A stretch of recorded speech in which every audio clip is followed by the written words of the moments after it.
Chapter 1161. Do not purchase. Refresh. Gustav raised the tree with everyone at this instant and quickly swerved 50 feet towards the left.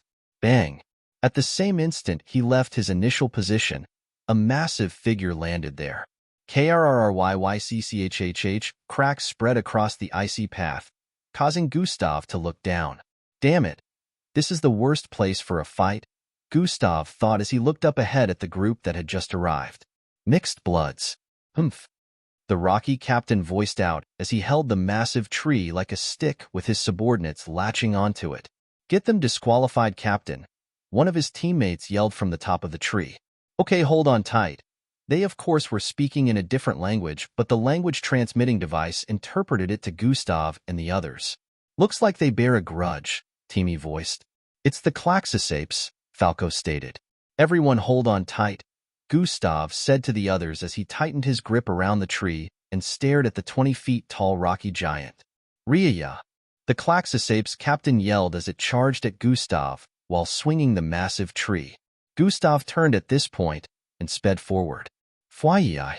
The Klaxosapes captain air as Gustav sped away from his initial standing point. The ice can give way at any time, Gustav said internally while the cracks spread. The Klaxosapes captain began giving chase from behind, but was having a hard time catching up. Tsuspum. At this same instant, a charge was set off on the surface. Gustav had activated the device. Sorry, my fellow leaders, but this place only allows one person. I have enough oxygen and food here to last me for days till the effect of the charge wears off. Then I can escape. The leader voiced out as he noticed the other leaders began to choke. Core. HOQLDU? The rest of the leaders coughed intensely as they voiced out with tones of regret. I shall rebuild the Jinxidus. Since we still have lots of bases scattered across the world, bouncing back from this incident won't be an issue, the main leader voiced out from the secluded space. Too bad the rest of you won't be here to witness it. He clicked his tongue with a tone of disappointment. If you four are truly loyal to the Jinxidus, you should kill yourselves or stay here till you die instead of getting caught by Gustav Crimson, the main leader added. Above the surface, Gustav stood in place waiting after the charge had been set off. Any minute now, Gustav muttered with a smile as he waited. They won't be able to get away with any spatial help since the disruptor is active, the system announced. So they have no choice but to exit the other frequency from the vicinity. Looks like I have nothing to worry about, Gustav replied with a look of understanding. After a couple of minutes, a circular beam of light appeared on the ground several feet away. Zing! 2 figures clad in whitish cloak appeared within the circular beam an instant later. Zing! Before Gustav could check them out, another circular beam appeared a couple of feet behind. The moment Gustav turned around to check out the second beam, the figures that had just appeared stormed off. Phew-hum. Both of them had instantly tapped on the chest area of the cloak, which in turn caused their entire figure to be covered in a suit. This was activated the instant they arrived on the surface. The suit gave them increased movement speed and agility, which they were currently using to try to get away. Fwyi! With a single leap, both figures had crossed up to 500 feet and they headed in separate directions. Just as Gustav was about to go after them, the ones that had just arrived as well performed the same action. P&D and Ov1. All 4 of them had fled in separate directions while clad in the suit that enhanced their physical capabilities. They all headed north, south, east, and west respectively, arriving at the top of the hole in only a few moments. They must have planned this before leaving the other dimensional frequency. Thinking it would work against me, Gustav muttered as he made a 360 degrees turn to check out the runners. Blink. Gustav's eyes suddenly turned dark pink with a mixture of gold. Cosmic superiority.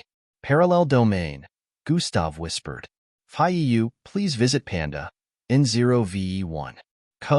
Man outburst of golden and pink energy was sent forth from his figure. The runners instantly felt a wave of unprecedented and unfathomable energy sweep across the vicinity. Gustav had controlled the wave of his parallel domain, limiting it to only a small range. Had he let it run wild, the entire city as well as the neighboring ones would be affected. This was something he didn't want since his friends were also within the city. This power was a combination of Yarki and another ability he unlocked after becoming a parallel being. All figures that were escaping initially paused as they figured out they had lost control of their body functions. Their figures were lifted into the air, and they found their bodies floating back to the same place they fled from. No matter how much they tried, they couldn't even move a finger, much less let out a scream. They were completely incapacitated by this strange and unknown Goldie power. Only their thoughts were their own, but their bodies at this point didn't even belong to them anymore. Is this the power of Gustav Crimson? Just as suspected, he is indeed a dangerous man. The leader's thoughts ran wild as they arrived before Gustav. Did you lots think you could actually escape from me like that? A smirk appeared on Gustav's face as he voiced out. Think again, Gustav said while moving towards the first one. Fish, he deactivated his suit, and the face that appeared before him was a blue-colored one with horn on the forehead. Gustav moved to the next one and deactivated the suit as well. This time it was a female face. She looked pretty human, but had a pointy ear with unknown markings behind them. The last two Gustav deactivated had similar looks, making Gustav believe they were relatives. Two of them had the same type of horn on their faces. All Slarkovs. I thought as much, Gustav said internally after uncovering their identities. There was not a single human amongst these Jinxidus leaders. Now that I have you all in the palm of my hand, tell me why I shouldn't slaughter you one after the other, Gustav stated. They were silent for a bit before Gustav realized something. Oh, he snapped his fingers after exclaiming. You can speak now, he said while conjuring a chair out of Iro silk. He proceeded to sit with his legs crossed as the floating figures in front of him drew a little closer. Dash, you can't kill us, Gustav Crimson. Dash, we are valuable to the MBO. Oh, is that so? A snack appeared in Gustav's hand, and he began chewing away as he listened to them speak. Dash, you are a slave to the MBO. You must keep we the leaders alive for questioning. One of them voiced out once more. Am I now? Gustav gobbled down another mouthful of snack before nonchalantly staring at the fourth leader who had just spoken. Why I bang. A popping sound rang out in the next instant, causing the leader's eyes to widen in shock and fright. I guess you can't answer my question. After all, you're missing a head, Gustav muttered as he stared at the fourth floating leader who now had a headless corpse. Kairar. No. The three leaders yelled out as they watched blood squirt out of the fourth leader's headless corpse like a fountain. Gustav watched the blood flow with an unbothered expression before snapping his fingers. Pa. The headless corpse fell to the ground and was soon covered in a pool of its own blood. Chomped, Gustav resumed gnawing on the snack bar in his hand while watching the frightened reactions of the other leaders. I wonder if anyone else thinks him a slave of the MBO, Gustav voiced out while swallowing another mouthful of snack. Despite the stench of blood in the vicinity, he was not bothered in the slightest. Dash, please spare us. The leaders began pleading for their lives. Nah. One or maybe all of you will still die by my hands, Gustav replied without an iota of mercy in the tone of his voice. Dash, please, we will tell you everything you want to know. Dash, please spare me. I will for sure cooperate. Well, it depends on if you give me enough valuable information. Then I can let the rest of you live. If not, they'll just kill all three of you and tell the MBO there was no way to save you lots. After saying this, Gustav drank a bottle full of water. Dash, there is still one more. Gustav's face beamed with a look of interest upon hearing the female leader say this. Tell me more. The bottle in Gustav's grasp disintegrated into light particles as he stared at the Slarkov woman with interest. Contact them again. Chapter 1162, Good job, Captain. You pulled through for us in this one, Eldris stated while tapping Gustav's shoulder. We still came second, Gustav voiced out. At the very least we were top 3, and this is the first challenge, so it doesn't matter much. Ithi responded while wrapping his right arm around Gustav's neck. And it was fun too. A smile appeared on Gustav's face as he stated. That's the spirit. E chuckled. That was the slowest I've had to move in a long time. Angie complained a little from behind, but she understood the race left them with no choice. Good job, Captain. Good job, Captain. Everyone still praised Gustav since he did up to 50% of the work. Those guys are super strong. Teamy said while staring at the Klaxosapes who were basking in the cheers from the audience as they left the track. Oh, them? Yes. Yes, they are. A smirk appeared on Gustav's face as stated. Matilda stared at Gustav's expression with a weird look. Are you getting excited? She questioned. Of course I am. I won't be worried about going all out now. A lot of opponents here will make it worthwhile, Gustav replied, causing everyone to shake their heads. He's crazy. They didn't understand Gustav was genuinely excited because none of his peers would be able to contend with him if he went all out. However, in the race he had contended against another species with his full strength and lost. Despite not making use of any abilities, Gustav was still sure he had sensed really powerful beings amongst many others during the Bloven Tree race. He was looking forward to other categories where there would be no restrictions. Things were bound to get even crazier. Planet Cyrus, 15th place. Planet Oxlurk, 16th place. The announcements kept going off as more planets arrived at the finish line. Some of them that had just arrived stared at Earth candidates with sharp looks. It was almost like they were throwing a challenge saying, next category will end differently. A couple of them even went on to unleash their energy, causing the winds in the vicinity to howl. Indeed, a lot of them were not weak, but instead restricted due to the race. Gustav just smirked in response before walking off with his teammates. Don't destroy too much while having fun, Angie said from the side while rubbing Gustav's cheek as they walked away. No worries. I'm sure they can handle it. Maybe, Gustav replied while grabbing her left palm and giving it a peck. Cheers. Cheers. Cheers. The loud voice of the spectators could be heard as Earth candidates walked off the tracks as well.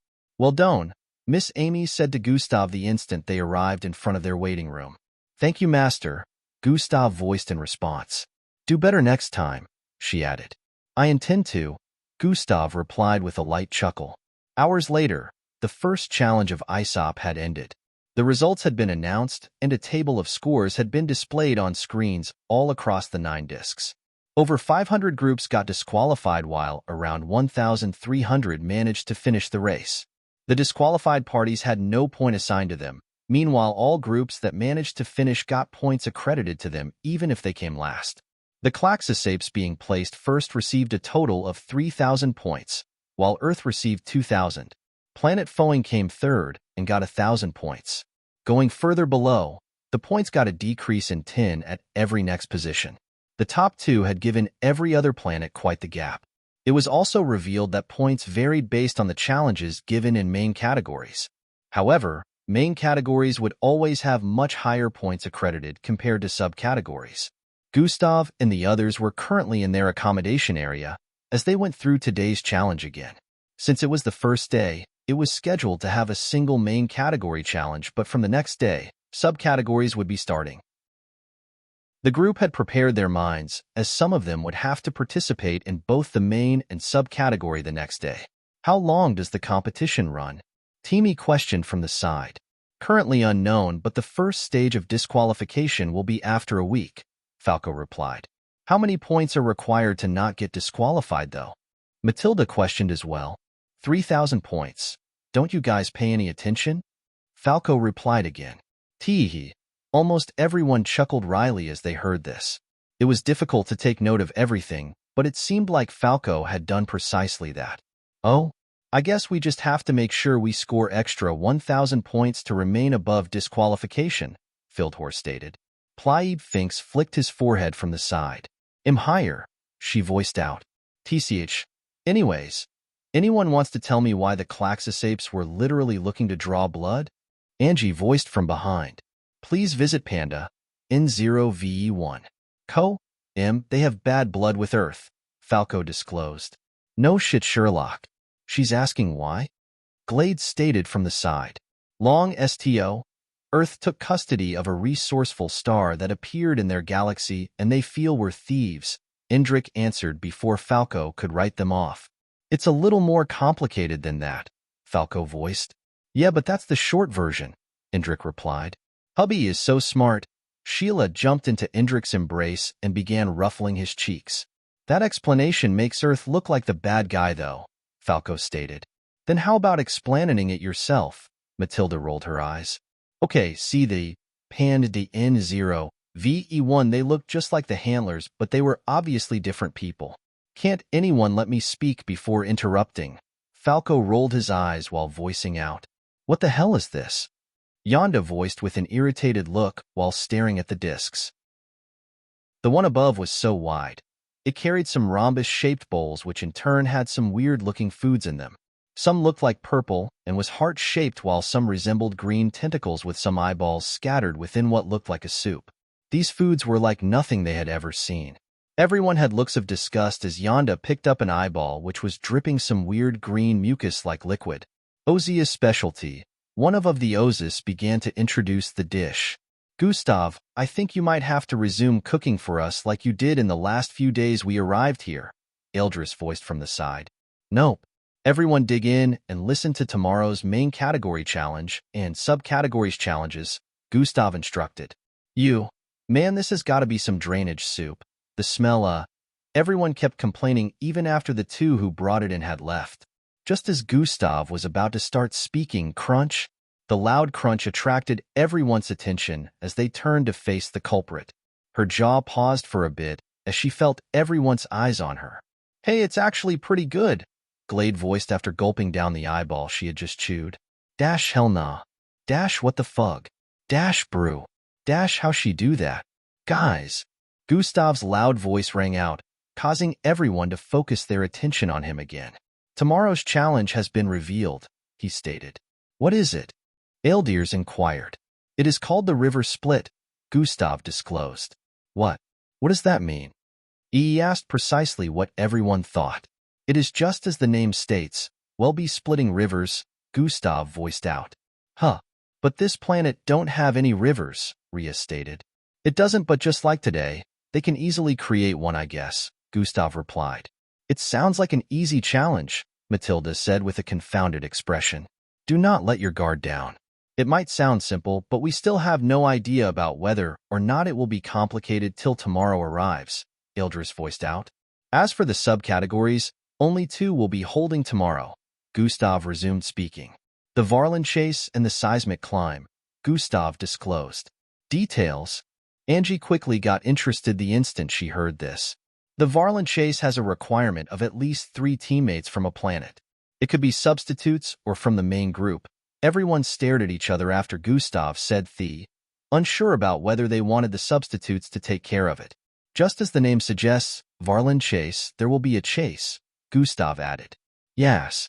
Finally I get to chase after something, Angie rejoiced. No, the participates don't get to chase. Instead they get chased.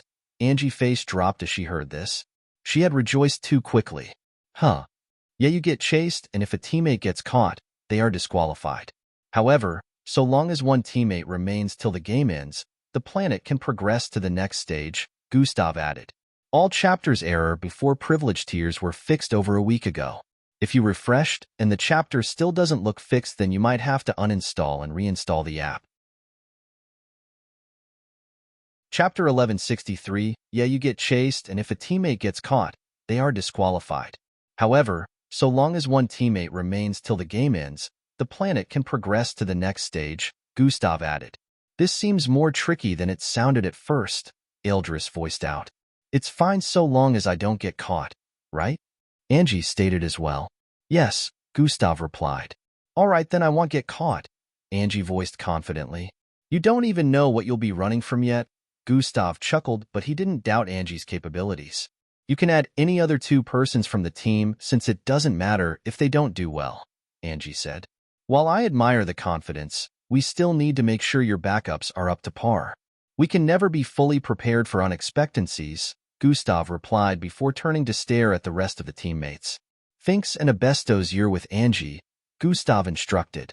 Finks turned to stare at Angie, giving her a look with hidden meanings. Nothing beats the original, Angie stated in response to her look. Sure. Does this mean impermitted? Finks inquired.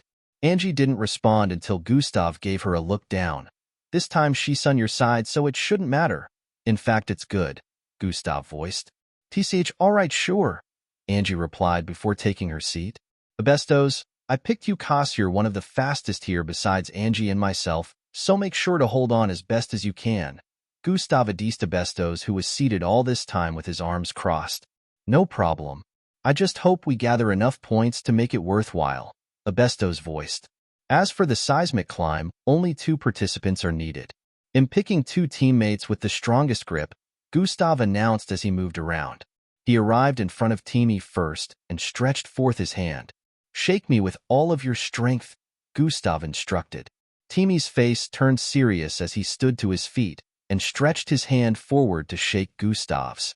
GHRRHHH, an unprecedented pressure spread across the place as they shook hands, but without the shaking. The place began to quake as they stared face down while their hands were clasped to each other. All right, that's enough, Gustav said before separating and moving on to the next person without saying another word. Try not to destroy the building we're staying from a handshake, Gustav stated as he arrived before Falco. Hours later during midnight, Gustav stood in a part of the building corridor while staring through the massive triangular glass wall. Other oddly shaped buildings could be spotted in the distance as he stood in place like he was in a deep trance. What is it? Angie questioned while approaching from behind. Nothing, Gustav replied without turning around.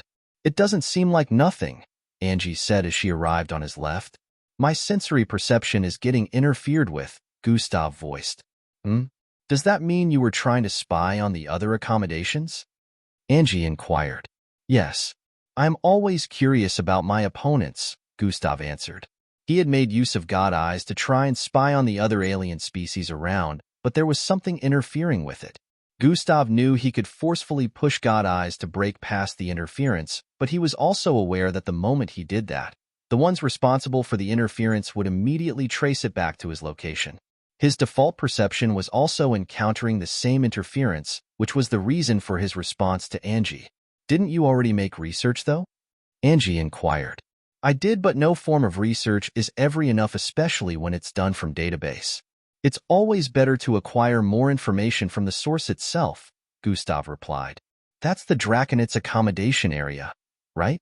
Angie questioned as she noticed where Gustav's gaze was fixated upon. It is. Weren't you more worried about the Klaxosapes? The Draconits weren't even top 10 in the first challenge. Angie, you're truly unaware about the situation, Based on my findings so far, around 237 out of almost 3,000 planets hold a threat to us as we are now. That is precisely 4,740 opponents with the potential to cause our disqualification in ISOP. Please visit P-alfalfa-1. Co. Mangie's face displayed a look of disbelief as she heard Gustav reveal this. Over 4,000? That's a lot, Angie voiced with a nervous tone. There's also the probability that throughout the entirety of ISOP, we won't encounter up to 80% of them due to the sheer numbers of ISOP participants. However, encountering a couple of them is inevitable, and there's no telling which one it will be and how high or low they are ranked on my danger list, Gustav explained. Angie knew Gustav to be very calculative, so she wasn't surprised about how he was stating his thoughts. This had also helped him take care of many battles that couldn't be toppled with just strength or power alone. So the Klaxosapes are not even top 20 on the danger list. The Draconits rank higher than them. Gustav cut Angie short before she could complete her sentence. That's crazy talk, but coming from you. I actually believe it, Angie stated in response. The first challenge made things disadvantageous to a lot of species, but the Klaxosapes were barely disadvantaged. The only thing they have going for them is their strength, but some of these other species who couldn't use their abilities are 10 times more dangerous, Gustav voiced. The Tribtes, the Draconits, the Hixtos, and even the Osis are more dangerous than the Klaxosapes.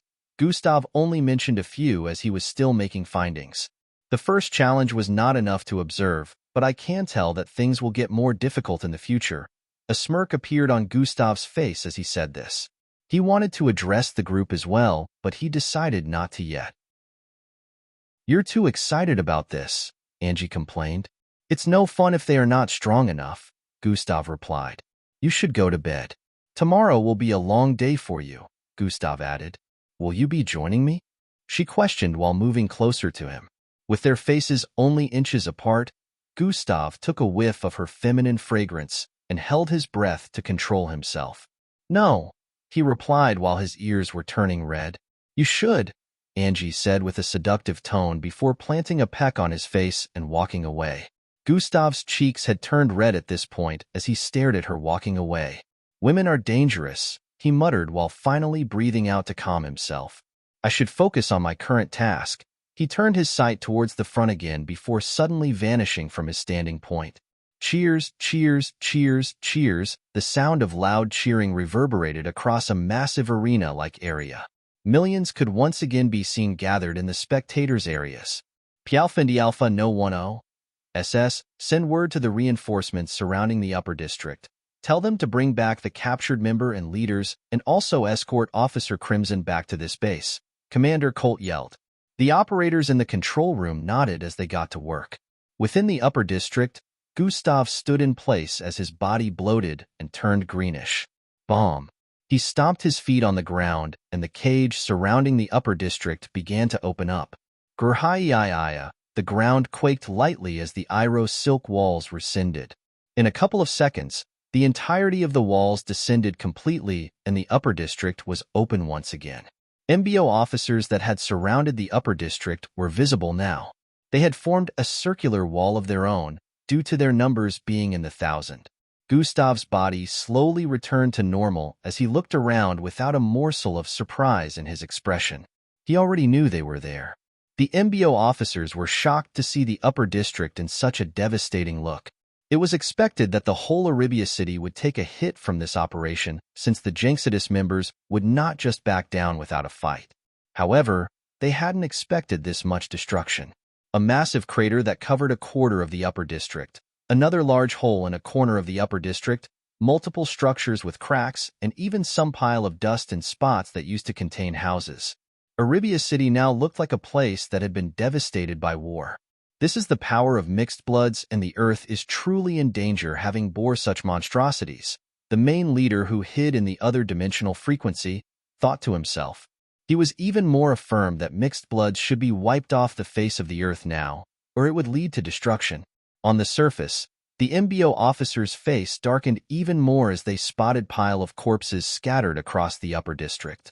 The ashy and dried-out-looking corpses were clad in MBO uniforms, so it was obvious these were the MBO officers who were ensnared in the roots before they could escape the upper district. There were thousands of corpses like these. The other corpses they could find had incomplete body parts, and dried blood could be spotted. Chapter 1164 Gustav, and everyone noted the rules as the river-splitting challenge illustrations were displayed on the massive floating screens above. Oh, so we'll be using that, Rhea muttered while staring at the display of a circular bead on the floating screens. We are also allowed to use abilities too, but only through the weapon well using to split the river, Teamy voiced from the side. How can we use that? Rhea sounded confused as he questioned. Just listen, you idiot, Teamy chided.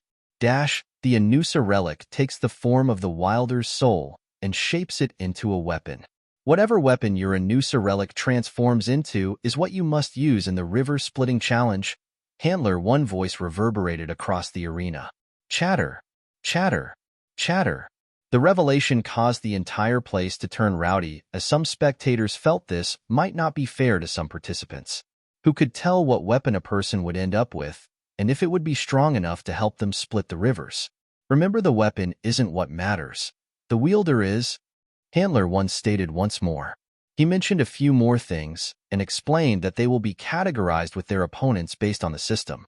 GRRHHHHH, GBLL, the entire arena began to quake once more as a transformation took place. This was similar to the day before with the difference of land. As the ground sunk, rivers began to spring up in place. In just a few minutes, the participants as well as all of the spectators had awestruck faces as hundreds of rivers differing in length, depth, and widths could be spotted all across the place. Everyone could not take part in the challenge in one go, so the computerized system began to pair planets that would oppose each other. The first batch of planets were 100 in number. The other planets had to stay behind on the massive platform, which had shifted to the other end of the arena. The arena had expanded so much. It had become the size of an entire city with up to 1,000 rivers of different sizes. Earth wasn't amongst the first batch of planets, so Gustav, and the others remained on the platform while watching the screens. Planet Yardle versus Planet Oxlark, Planet Draconitz versus Planet Cyrus, Planet Foing versus Planet Tribits, Planet Claxosape versus Planet Osius, Planet Diov versus Planet Thoxelos. Gustav stared at list of planets facing each other in the first batch, which was precisely 50 in number. He would have been conflicted as to which one to focus on, but with Gustav's perception and mental fortitude, he could watch every single battle at the same time. Analyzing each one of them at the same time was also something he could do due to his high intelligence. The Claxosapes are definitely going to win against Planet Osius. They took first the last time. An alien species from a group besides Earth voiced out. Gustav chuckled lightly upon hearing that, causing their attention to be drawn to him. Is something funny, Earthling? The white-headed alien with transparent skin questioned. Yes, Gustav replied. Unda, why does this Earthling find this funny? Another one from their group questioned. That is what I am about to ask him. Hey Earthling, just because you 2nd in the last challenge doesn't mean you're better than we Zionci. If you're put against us in this challenge, you're losing, Unda stated while pointing at Gustav. Sure, but the Claxosapes aren't winning, Gustav replied with an unbothered expression. Wanna bet on it? Unda questioned. I would, but you don't have anything to offer, so no, Gustav responded with a disinterested tone. Who says I don't? I'll give you my sway force, Unda stated. Gasp dash, Unda, have you gone crazy? P-alpha Ni-alpha no one, oh dash this fool. His teammates yelled from the side with looks of shock. I don't know what that is, so frankly I'm still uninterested, Gustav shrugged. Please visit P-alpha-1. The Earthling doesn't know our sway force is where our ability to connect with the laws of nature comes from. Their captain spoke up with a calm voice. Seems pretty valuable. Eldris, who has been listening from the side, spoke up. Meh, it's pretty useless to me, but if you say so then no problem, Gustav replied. Not so fast, Earthling. If you lose, you have to forfeit and let a substitute take your place as Earth's captain, Unda stated. All right. Watch. Gustav gestured at the screens which displayed planets already going against each other. On the screen where the Claxosapes and Osius were displayed, both groups could be seen standing behind a lineup of rivers waiting their turn. A Claxosape with thorny like rocky body stood on the left side while an Osius stood on the far right. The Osius looked scrawny and less intimidating compared to the Claxosape, especially with the two thin stalk-like poles that held his eyes above his head. The first river they had to split was a 200 feet long river. Both of them had separate 200 feet long rivers in front of them to split. After that, a longer river was up ahead, and if they were to successfully split that as well, they'd move to the next one. There were 10 rivers each to split in total. It was already expected that no one would be able to split all the rivers to the end, but the person that managed to split the farthest or most out of the two would automatically win. What made it worse was the gravitational beams descending from above upon the rivers ahead. It turned out that the gravitational force descending upon the rivers increased in strength the farther they went. The Claxosape and Osius were ready to begin when two Anusa relic appeared in front of them. They reached out to grab theirs, and a bright glow encapsulated their figure. In the next instant, different weapons appeared in their grasp. The Claxosape raised his rocky right hand in joy as he spotted the massive sapphire-like axe in his grasp. It looked so sharp that one could feel it cutting the air with barely any movement. The Osius had a bow in his grasp that looked fairly ordinary. It was nothing noteworthy compared to the Claxosapes. Cuckoo. The Claxosape laughed at the Osius while placing his second hand on the body of the axe. Yara waha. The Claxosape loud roar caused the river ahead to form waves as he strengthened his grip on the body of the axe. In the next instant, he swung it down heavily, causing fierce winds to blast across the vicinity as a destructive milky-colored arc traveled forward with intensity. WWWHIIHH, the 200-feet river was instantly split as all the water within flew out sideways, while the destructive milky-colored arc continued to travel forward. WWWHIIHH, WWWHIIHH, two more rivers ahead with thin gravitational beams pointing at them from above, also got split. The milky arc disappeared after successfully splitting 3 rivers in one go. Cheer. Gasp. Loud cheers and gasps were heard from the spectators' area after some of them witnessed this. The challenge had also started in other areas since hundreds of them were having it at the same time, yet the spectators hadn't seen any other participant split 3 rivers in a go. The Klaxosape's teammates behind cheered their teammate on as he hit his chest repeatedly with a look of satisfaction. The Ozus on the other end already had his bow pointing at the river as he pulled the string. A brownish arrow made of energy appeared, and he released it. Thwayai, the arrow shot forward with speed and threw a line through the 200 river in an instant. The Ozus moved to the next river up ahead, while the Klaxosape moved to the 4th river, which was more than 30,000 feet away. I told you the Klaxosapes will win, Unda, who was watching from the side, voiced.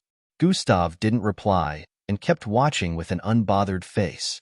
All they could do at the moment was watch, since it was still a long way from being their turn. The Klaxosape continued to advance quickly until he arrived at the 7th river. At this same moment, the Ozus had just reached the 4th river.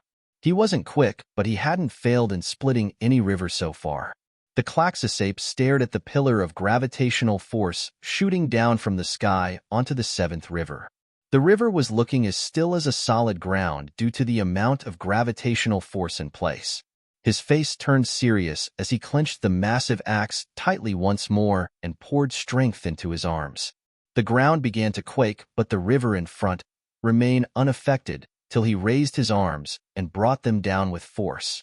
WWWHIHHH, a massive milky-colored arc shot forth once again, ripping the ground open as it headed for the river.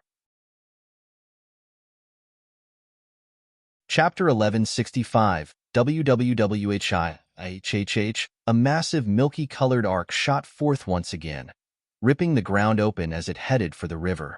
It cut 200,000 feet across the long river with intensity, causing waves to jump to the sides.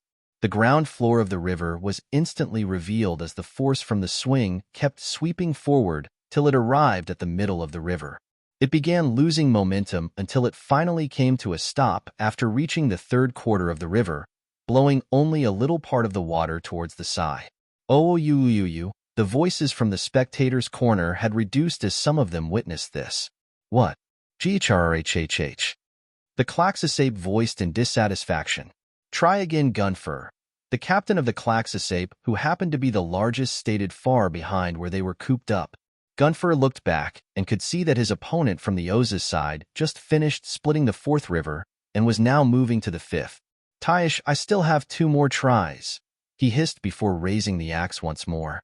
KRRRYHHH, more pointy rocks appeared on his arms as it became even larger than before. Yaha! Gunfer roared once more as he swung the axe downwards with intensity. WWWHIHHH. This time, an even more powerful blast rang out as the force from the swing sliced through the air and arrived before the river instantly. It split more than half of the river in the next moment as waves rose into the air on the left and right sides simultaneously. Breaking past the 3rd quarter of the river, the arc created from the force began to lose momentum. The instant it broke through the start of the 4th quarter, the arc lost momentum completely and whittled out. Gunfer had a look of seriousness as he realized that this still was unable to split the entirety of the 7th river. GHHHRHH. He growled in disappointment as he looked back and noticed that the Ozus had arrived at the 6th river. Once the Ozus opponent managed to split the 6th, both of them would have the same progress. His speed at the start would have been for nothing. I didn't want to use this initially, but there is no other option. I must get to the 8th river, he said internally.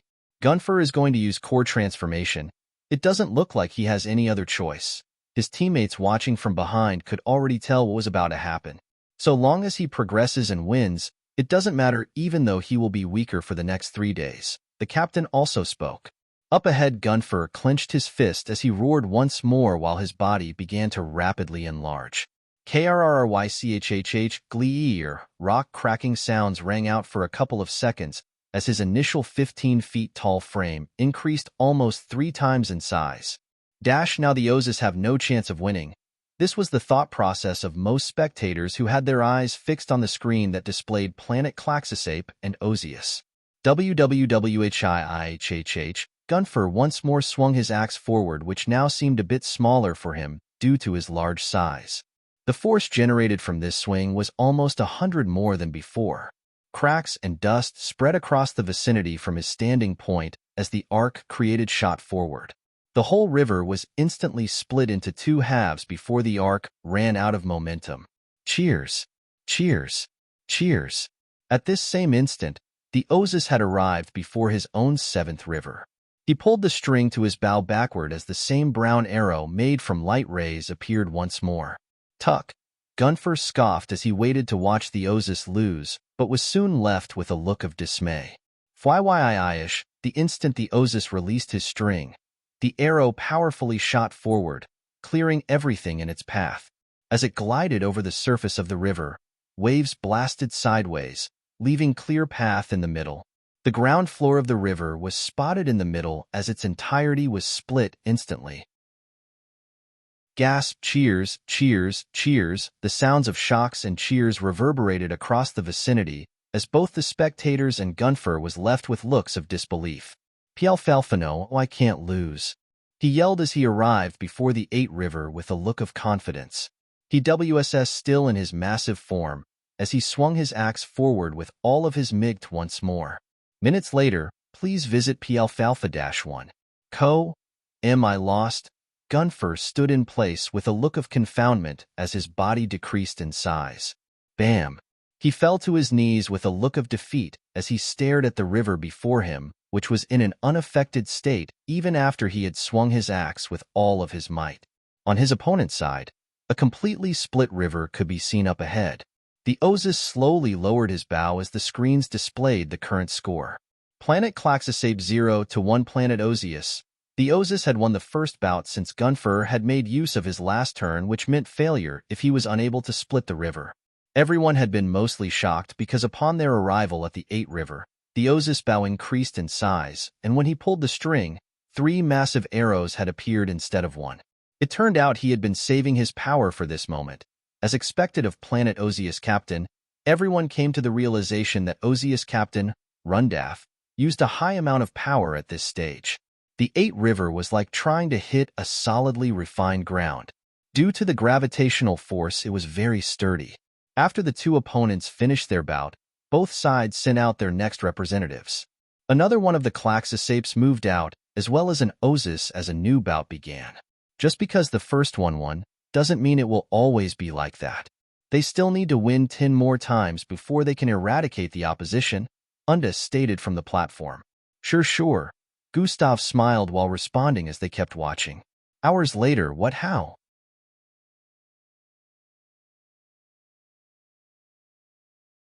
Fyi, the shield soon reappeared from another vortex over 300 feet away in the east sky. It soon got sucked into another vortex not too far away and reappeared from another one. Fyi. The audience could barely follow it anymore as it cut through the air with intense speeds, spinning 10:36 uncontrollably and leaving afterimages in its wake. The shield continuously kept getting sucked into vortexes and reappearing from different ones hundreds or thousands of feet away. Each time, the speed would increase, and in a couple of seconds, it had become so fast it was now a blur. The momentum kept building up, gathering waves of energy around it that caused the air to tremble. The audience could barely follow it anymore as it cut through the air with intense speeds, spinning uncontrollably and leaving afterimages in its wake. This should be enough, he muttered as he turned around and snapped his fingers. 50 feet south of the first river, a vortex appeared. The shield, which had just disappeared into another vortex, suddenly reappeared from the one south of the river. Thryrii, it sounded like the air was getting ripped apart as it traveled forward with intensity, crossing more than 500,000 feet in an instant. The reaction from the surroundings was not fast enough to keep up as the shield rolled over the surface of the first, second, and third river, as well as the land in between their midst in a second. Immediately afterwards, the rivers blasted sideways as the bottom was quickly revealed and the land underneath cracked open. Boom. Cryrrrkkkkkkh. The jaws of half of the spectators who happened to be hooked on the Earth's current performance had dropped to the ground after witnessing this. Silence reigned for a few seconds before the sound of cheers reverberated across the arena. The shield had completely split not only the first to fifth rivers, but also totaled the surroundings as well. A caved-in massive split surrounded by cracks could be spotted where the rivers were initially located. It looked so deep from the spectators' corner that they wondered just how much force the shield carried when it was released. Zuzun Yi stepped into a vortex and appeared right in front of the sixth river, going ahead of the Gundabalt who was still on the fourth. How did he do that? Erden had a shocked look upon seeing the surroundings. Even the river in front of her had sand spilled into it from the residue energy of the shield. Zun Plom, the Shurled, reappeared in Yi's hand, as he prepared to perform the same action for the sixth river. That worked better than I expected. Yi mused as he began opening vortexes again. Minutes later, Planet Earth 1-0 Planet Gundabalt. The spectators' area was currently going bonkers after witnessing Yi's splendid performance. Erden moved back to her teammates with a completely defeated look as one of the screens displayed the replay of how Yi had managed to split the ninth river. Yi was the first participant to split the ninth river. Although he didn't split it completely, the quarter he split was counted since no one even managed to successfully split it even a little bit. Erden hadn't managed to even successfully split the eighth river. Talk more of reaching the ninth. Her stopping point had been the seventh. Don't be disheartened, Erden. Not even I could have managed to win against him, their captain voiced. Captain Shumi Wee, Erden began crying glowing tears as she fell into her captain's embrace. It's okay. Their captain, who was also a female with a broader body, patted Erden back repeatedly. That must have been their strongest teammate. They definitely won't be able to repeat that. Captain Shuma's face turned determined while the other teammates had fired up looks. On Earth's side. Good job, Yi. Nice one. I knew you could do it, man. Don't lie. You didn't, haha.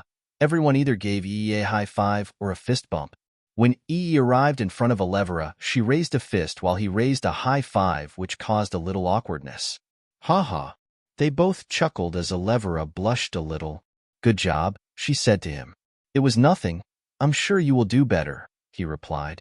You have too much faith in me, she voiced once more. Pa. Before Yi could reply, Gustav tapped him from behind. Oh, were you too? Gustav realized he just interrupted something. Oh no, nothing like that. I didn't say nothing though. Gustav raised his arms with a clueless look. UMF, Yi chuckled as he grabbed Gustav's head playfully. After a minute, it was time to send the next participant. Am I going next? Timmy questioned as he stepped forward. No. You will lose if you go against that person, Gustav stated while staring at the next representative the Gundabalts had chosen. Why? There's no way I would lose to that. Timmy was about to retort when Gustav replied. 2 reasons, bad matchup and that's their captain, Gustav replied. Follow current novels on Top Novel Fool. Calm.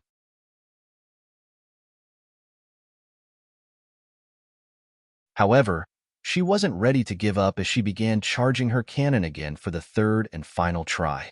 At this same instant, Elevera held up her spear and arched her arm back to the limit with a serious expression. Flywi Yayi, please visit PLFalpha-1. Ko? She flung her spear downwards with intensity, causing shockwaves to spread from her location even before the spear hit the water. The sky cleared out and the river surface blasted open while the spear was still 100 feet away from making contact with its surface. Boom! In a split second the spear had made contact with the bottom of the river and a powerful force spread forth from it, pushing the water body out of its 1 million feet whole radius. Cheers, cheers, cheers, cheers were heard from the spectators' area as she cleared it in one attack once more. Captain Shumi instantly lost morale as she witnessed this and released her shot impromptu. As expected, it didn't manage to clear the 8 river, leaving Elevera the winner. Planet Earth 2-0 Planet Gundabalt. The spectators' areas focusing on Earth and Gundabalt's face-off erupted in cheers and groans of satisfaction as well as disappointment. They both headed back to their respective groups. Elevera and the Offs jubilated after their second win while a cloud of gloom was casted on the Gundabalt's area. Roelfadialfinu Captain Shumi is right. WS can still win. Some of them agreed as they tried not to lose hope. Gustav proceeded to send Timmy next as he wanted, and there was no disappointment. Timi cleared 7 rivers while his opponent did not manage to successfully clear the 7th. The Earth had been hailed to have one of the most powerful species in the universe, but they hadn't expected to lose 3 bouts in a row without winning a single one. It was humiliating. Captain Shumi wasn't happy with the current turn of events, but she made sure to keep to her strategy and kept sending out the weaker teammates from her side first. Time went by very quickly, and before Ave-1 knew it, both planets had completed 7 bouts. So far, Eldris, Glade, Vin, and Yonda had participated, and none of them lost. Planet Earth 7-0 Planet Gundabalt. At Planet Gundabalt's side, Captain Shumi turned to one of her teammates who happened to be the smallest in their midst. He was about 2 feet tall with a glowing green root-like hair that floated up. "Tyvan, it's time for us to make a comeback. Head out there and do the needful," she said to him. He didn't say a single word in response and just began to head forward. "This will be a tough one." "Indrik, you're up," Gustav voiced. Indrik, who had been silent all this time behind, finally walked forward. "I see what you're talking about. He's strong," Indrik stated as he arrived before Gustav. "Yes, the type of weapon you two get actually matters," Gustav voiced. "Have faith in me, big brother. I will take care of this," Indrik reassured before he began stepping forward with a solemn expression. "He has become quite reliable," Eldris voiced from the side. Gustav remained silent, but deep down he admitted to what Eldris had just said. Indrik soon arrived before the river, and the Anusa relic appeared before him. "What type of weapon do you want?" His forehead beeped with a greenish glow as Husarius' voice rang in his mind. "You can manipulate that?" Indrik questioned internally. "Yes, just tell me the weapon you are interested in," Husarius inquired once more. "I just want something that doesn't hinder my telekinetic abilities," Indrik replied while reaching out to grab the relic. Ironing in the next few moments, a 4-feet-long katana with bluish glowing blade appeared in his grasp. "This is good. Now I have no worries," Indrik voiced as he raised the katana. Zian, his irises turned sky blue as he gathered telekinetic energy. On the other side, Tyvan held on to what looked like a metallic club. The club began to extend in length as he floated into the air. It became so long, it extended beyond the first river. "Dashwo, is that even allowed?" The spectators began questioning this, but then it wasn't against the rules since it was his abilities manifesting through the weapon. Bang! Swinging the massive metallic club downwards, it instantly split a couple of rivers as it dropped onto them. Meanwhile, Indrik also swung his katana forward at the same instant. Telekinetic split, universal separation, he muttered as a wave of energy was released from the blade of the katana. Chapter 1168, Telekinetic Split, Universal Separation, he muttered as a wave of energy was released from the blade of the katana. Twiyuish, a loud crack rang out as the energy descended upon the waters like a giant blade and cut through everything in its path, causing the waters to separate. The spectators once more watched in awe as Indrik performed a spectacular feat close to that of EES. Spatial blink, Indrik blinked and vanished, only to reappear after 4 rivers in the next instant. He wasted no time in activating another telekinetic attack while swinging down his katana once more. Tyvan, who was still heading towards the 4th river, hadn't even activated his next attack before Indrik reached the 7th river. After another swing of his katana, he blinked and arrived at the next river, which was up to 1,000,000 feet away. "Dash, just who is that kid?" "Dash, he looks like the youngest amongst Earth participants. Dash, the others really need to watch out for him. The first representative and that girl with the head eye." The spectators were once again in awe as Indrik soon arrived at the 9th river. At this point, he finally slowed down and gathered telekinetic energy for a bit. Tyvan, despite being slower, had been clearing the rivers effortlessly as well. The spectators had to agree that he was powerful as well. In the next few moments, he cleared the 8th river and arrived at the 9th, catching up to Indrik. Cheers, cheers, cheers. At this point, everyone spectating was on their toes as Tyvan seemed to be the most powerful Gundabalt. Only him had managed to scale past the 8th river so far. The metallic club in his grasp, which had turned into a rod at this point, kept growing in length as he floated upwards like Indrik as well. Indrik was keeping himself afloat with his telekinesis, but it seemed like Tyvan had other means of performing the same action. The ninth river right in front of them was over 20 million feet in length and had a thick, concentrated amount of gravitational beam currently firing upon it. It looked 100 times more solid than steel as it reflected its surroundings without a single ripple. As Tyvan rod kept extending, it soon reached a length of more than 20,000 feet. At this point, he raised it in the air with both hands as a bright glow encapsulated its entirety. Fly-wee-yi-yi, he swung it downwards at full force, causing the winds to howl as it descended upon the ninth river. Boom! A loud sound of collision rang out as the rod met with the river. It was like metal clashing with metal as the sound waves caused a lot of discomfort. The river surface cracked like glass as the rod managed to sink into it, causing it to separate to an extent. Up to 1,000,000 feet of the river was affected by the powerful swing, which would have done well to split any of the rivers before the ninth. However, this didn't do much as not even a quarter of the ninth river. Don't lose faith, he will still win. The Earthling cannot possibly. Before Captain Shumi could complete her words, Indrik swung down his katana with intensity. GHHB, their part of the arena began quaking intensely as a sharp telekinetic energy ripped through the air from above. Bang, bang, bang. The barrier covering the arena was pierced through as Indrik's attack descended. Minutes later, Planet Earth 8-0 Planet Gundabalt. That was a close one, Eldris said while watching the replay. They both got a chunk of the ninth river. Damn powerful, they praised after noticing just how far the two went. Indrik had managed to cut through half of the ninth river, but Tyvan failed to get past a quarter. Indrik had gone further than EES performance at the start.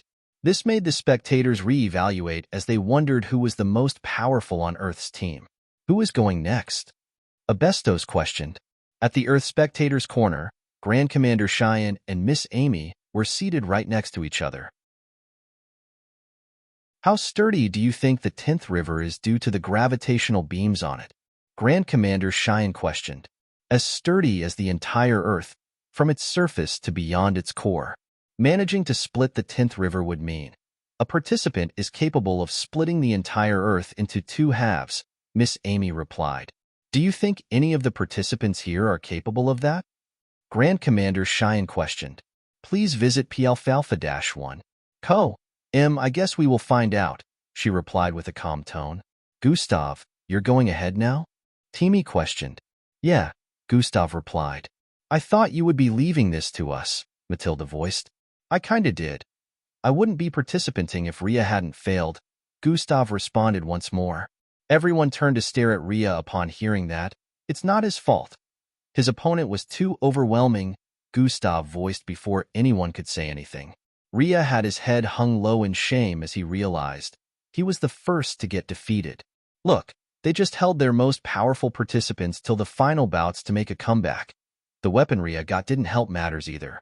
I have to be the 12th matchup so we can have our 11th win and finally move on to the next stage, Gustav disclosed. All right then, we have no doubt you'll win. Eldris patted Gustav on his shoulder.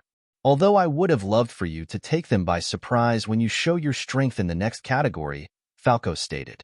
Gustav began walking forward at this point, while the Gundabalt representative was already standing in front of the first river. That's their captain. On the Gundabalt side, they noticed the dirty blonde-haired human walking forward. So he finally decided to take on the mantle, Captain Shumi voiced with a slightly wary tone. It should be fine since Navira Powers is resistant to the force of gravity. She should do better than every other participant so far. After we win this, I doubt Earth has any more powerful representative to send out like the previous ones. It will be our win from henceforth, the co-captain Tanaki voiced. Her words made everyone feel encouraged as they focused on what was about to happen. I really thought you weren't going to participate, the system voiced in Gustav's mind as he arrived before the river. I didn't want to. I still wanted to play the role of the observer till the time for a physical battle arrives. Oh well, I guess things can't always go my way, Gustav replied. You could have used Angie, the system reminded. She has to be in peak condition for the Varlin chase, Gustav replied before stretching forth his hand. I know the weapon that thing will be transforming into when you touch it, the system voiced. Doesn't matter what it is. I'm about to find out myself. Gustav grabbed the Anusa relic and a bright glow encapsulated his figure. Host has made contact with Alien Tool. Alien Tool energy is trying to infiltrate Host. Energy blocked. What the hell are you doing? Gustav nearly cursed as he spotted the notifications. Did you think I would just let it run its course and scan your soul? It will unleash a disastrous weapon here which might reveal your identity. I'm not risking it, the system repulged. You little bitch. Gustav didn't hold it in anymore and let the words slip out. That's your mama middle name, Gustav. Well, she's not wrong, chatter. Chatter. Chatter. Dash, what is going on? Dash, why is his Anusa relic taking so long to form a shape? Dash, is he okay? The spectators could see that Gustav was still covered by the glow while his opponent had already crossed a couple of rivers. Handler 13, I want you to go down there and check what is happening. Handler 1, who happened to be located on the far east area, commanded. Yes, Handler 1. Just as the handler was about to move, the glow surrounding Gustav finally died down. Hold on. It's fine now. Handler 1 had a look of suspicion but still stopped Handler 13. As the glow died down, Gustav could see a glowing crimson-bladed longsword in his grasp. It emitted so much energy, the air pulsated in reaction to it. It was around 10 feet long and 1 foot wide with runic patterns on the blade. This was your idea of a weaker weapon? Gustav could tell that this weapon would cause catastrophe on a normal day. It was the weakest I could force it to form. It already came into contact with you after all. The system girly voice sounded a bit tired. Gustav raised the sword as he poured energy into it, causing the glow to increase. From behind, the others watching had looks of anticipation upon seeing Gustav's weapon. His opponent had already gone past the 6th river, and they didn't want him to waste any more time as well. Combination has been activated. Slash has been activated. Atomic disintegration has been activated.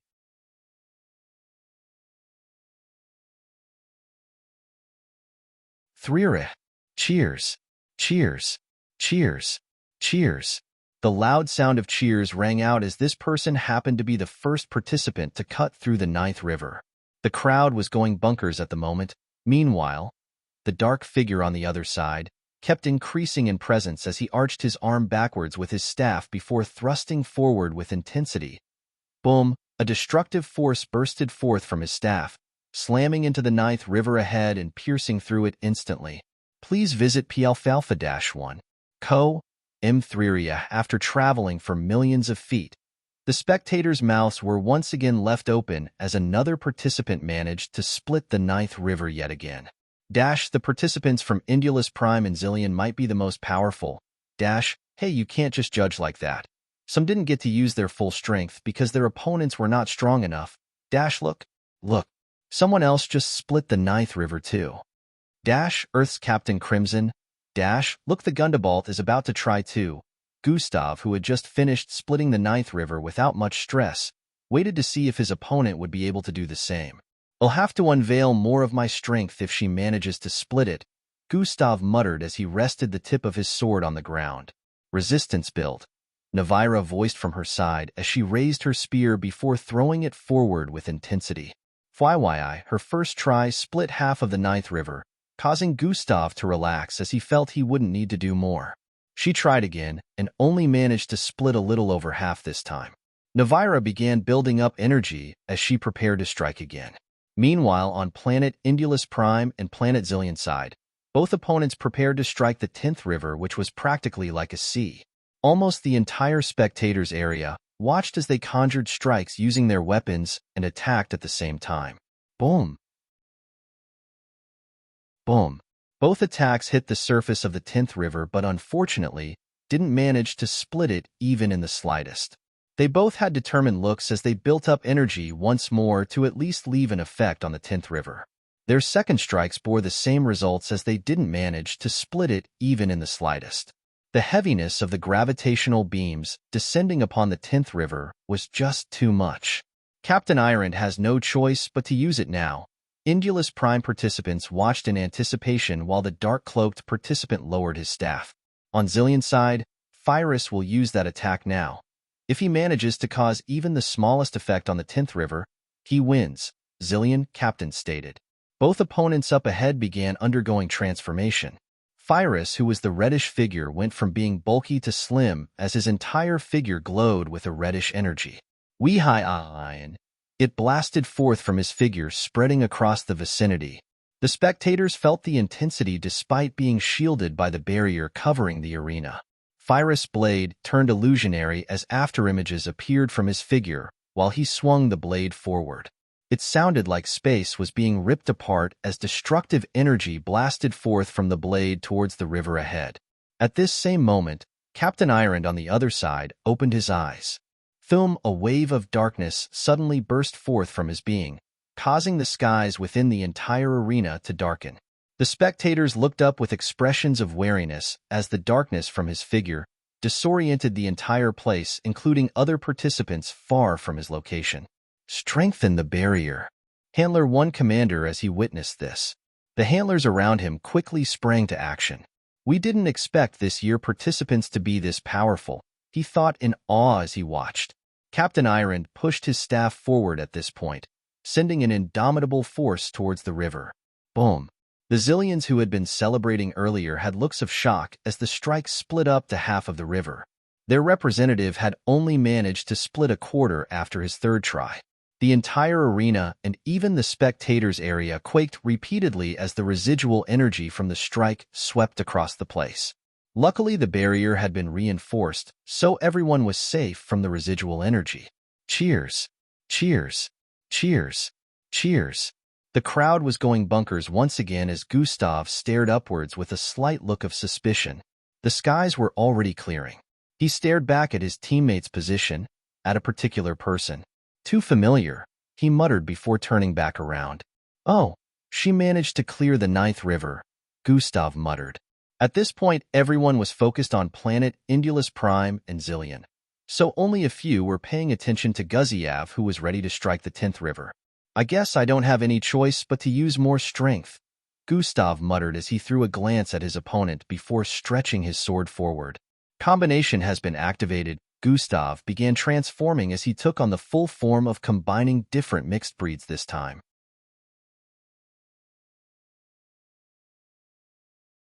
Chapter 1170 Gustav began transforming as he took on the full form of combining the mixed breeds this time. His height reached 10 feet as a horn appeared in the middle of his head, and a tail grew out his rear. A silvery-colored energy encapsulated his figure, preventing an outburst that could cause the vicinity to collapse from his presence alone. Slash has been activated. Atomic disintegration has been activated. Strength boost has been activated. 2 times force has been activated. Gravitational manipulation has been activated. Mini black hole has been activated. Gustav could no longer suppress his energy as the power from the combination of different attacks began to reflect in the surroundings. Duoyuan, as he raised his sword, a beam of energy had shot into the air above and pierced through the barrier. GBBBBLLLLBBBB. The entire arena began quaking at this point. However, the quake was not limited to the arena alone. GBBBBLLBBBB. The entire 9th disc began quaking intensely as a dark swirling mass had appeared at the tip of Gustav's sword. The black hole was the size of a baby's palm, but the suction force it emitted was unprecedented. The whooshing winds and intense energy Gustav's figure emitted had caused the other participants around to stare in his direction as the whole place was affected. This is bad, Handler 1 voiced. Reinforce the barriers, a guy. He was too late. Gustav's sword swung downwards at this point. Tai-ia-hi-ian, a destructive crescent-shaped arc that grew larger with each passing millisecond blasted forth from Gustav's sword. It descended like a judgment from the high heavens, ripping to shreds everything in its path before even coming into contact with it.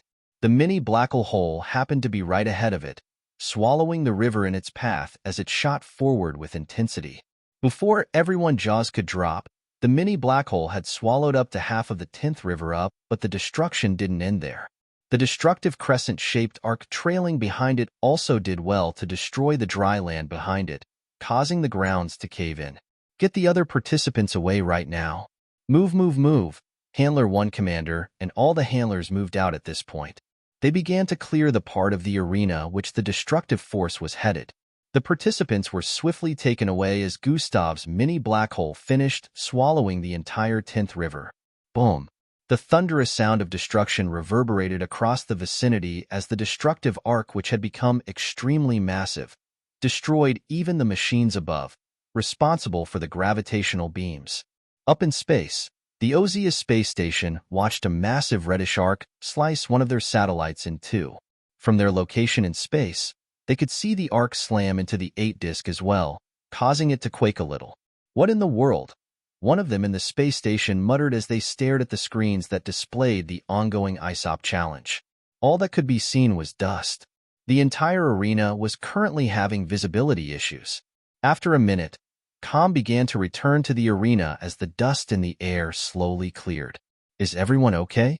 Miss Amy questioned as she waved her hand, causing the barrier she created around Earth's participants to dissipate. We're good. Who knew Gustav could do that? Some of Earth's spectators couldn't hide their surprise as they voiced out. "That's my boy." Miss Amy smiled with a look of pride. A wall of yellow-colored energy had surrounded the spectators' areas all around, which prevented them from receiving the brunt of the shockwaves at the last minute. The entire arena, minus the spectators' area, was practically leveled at this point. The participants had been moved away at the last second, except for Gustav, who was in the middle of the whole thing. Roelfidialfinu Planet Earth 11 to 1 Planet Gundabalt. Chatter. Chatter. Cheers. Cheers. Cheers. An uproar erupted within the arena as the announcement went off. There was someone this powerful amongst the participants? Please visit PLFalpha-1. Co. M-. What are these youngsters eating? How did they get to such strength level this fast? Who would win? Him or Captain Strum? Captain Strum can do this too. Who knew the Earth's captain was this strong? All sorts of discussions rang out amongst the spectators after witnessing the spectacular feat of Gustav, not only splitting the 10th river, but pretty much annihilating everything in the vicinity as well. This part of the 9th disk was utterly destroyed, but luckily, they were able to take care of the damage. "You are the true definition of an overkill." E laughed as the Earth's participants sat within their waiting room. "I didn't think it was going to be that powerful." Gustav felt the mini black hole would have been enough, but he really overdid it. Black holes practically swallowed even light, so it was expected that the gravitational beams had no way of affecting it, even though it was a smaller version. "Well, at least we won," Ria voiced with an excited expression. "How in the world are you able to create a black hole? Just how many abilities do you have?" Matilda and Glade inquired at the same time. "Do you guys recall when I mentioned, I will no longer hide what I can do?" Gustav questioned. Some of them nodded in response. "But now the opponents also know of your different abilities. They will try to find a way to counter it in the future challenges. Is that a good thing?"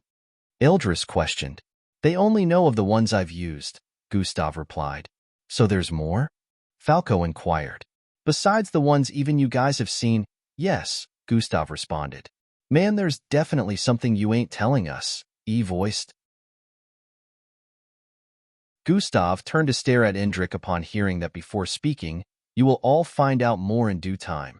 It's very abnormal for a mixed blood to have more than one bloodline." "Are you saying you have numerous of them?" Finks inquired. "It's time for the subcategories to begin. Angie, Finks, Abestos, are you ready to go?" Gustav asked. "Yes, ready. Ready to, I guess," the three of them answered.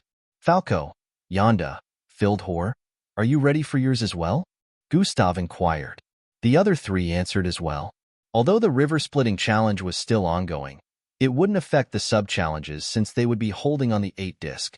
It was also going to be broadcasted across the planet and galaxies too, even though not a lot of spectators would pay attention to it.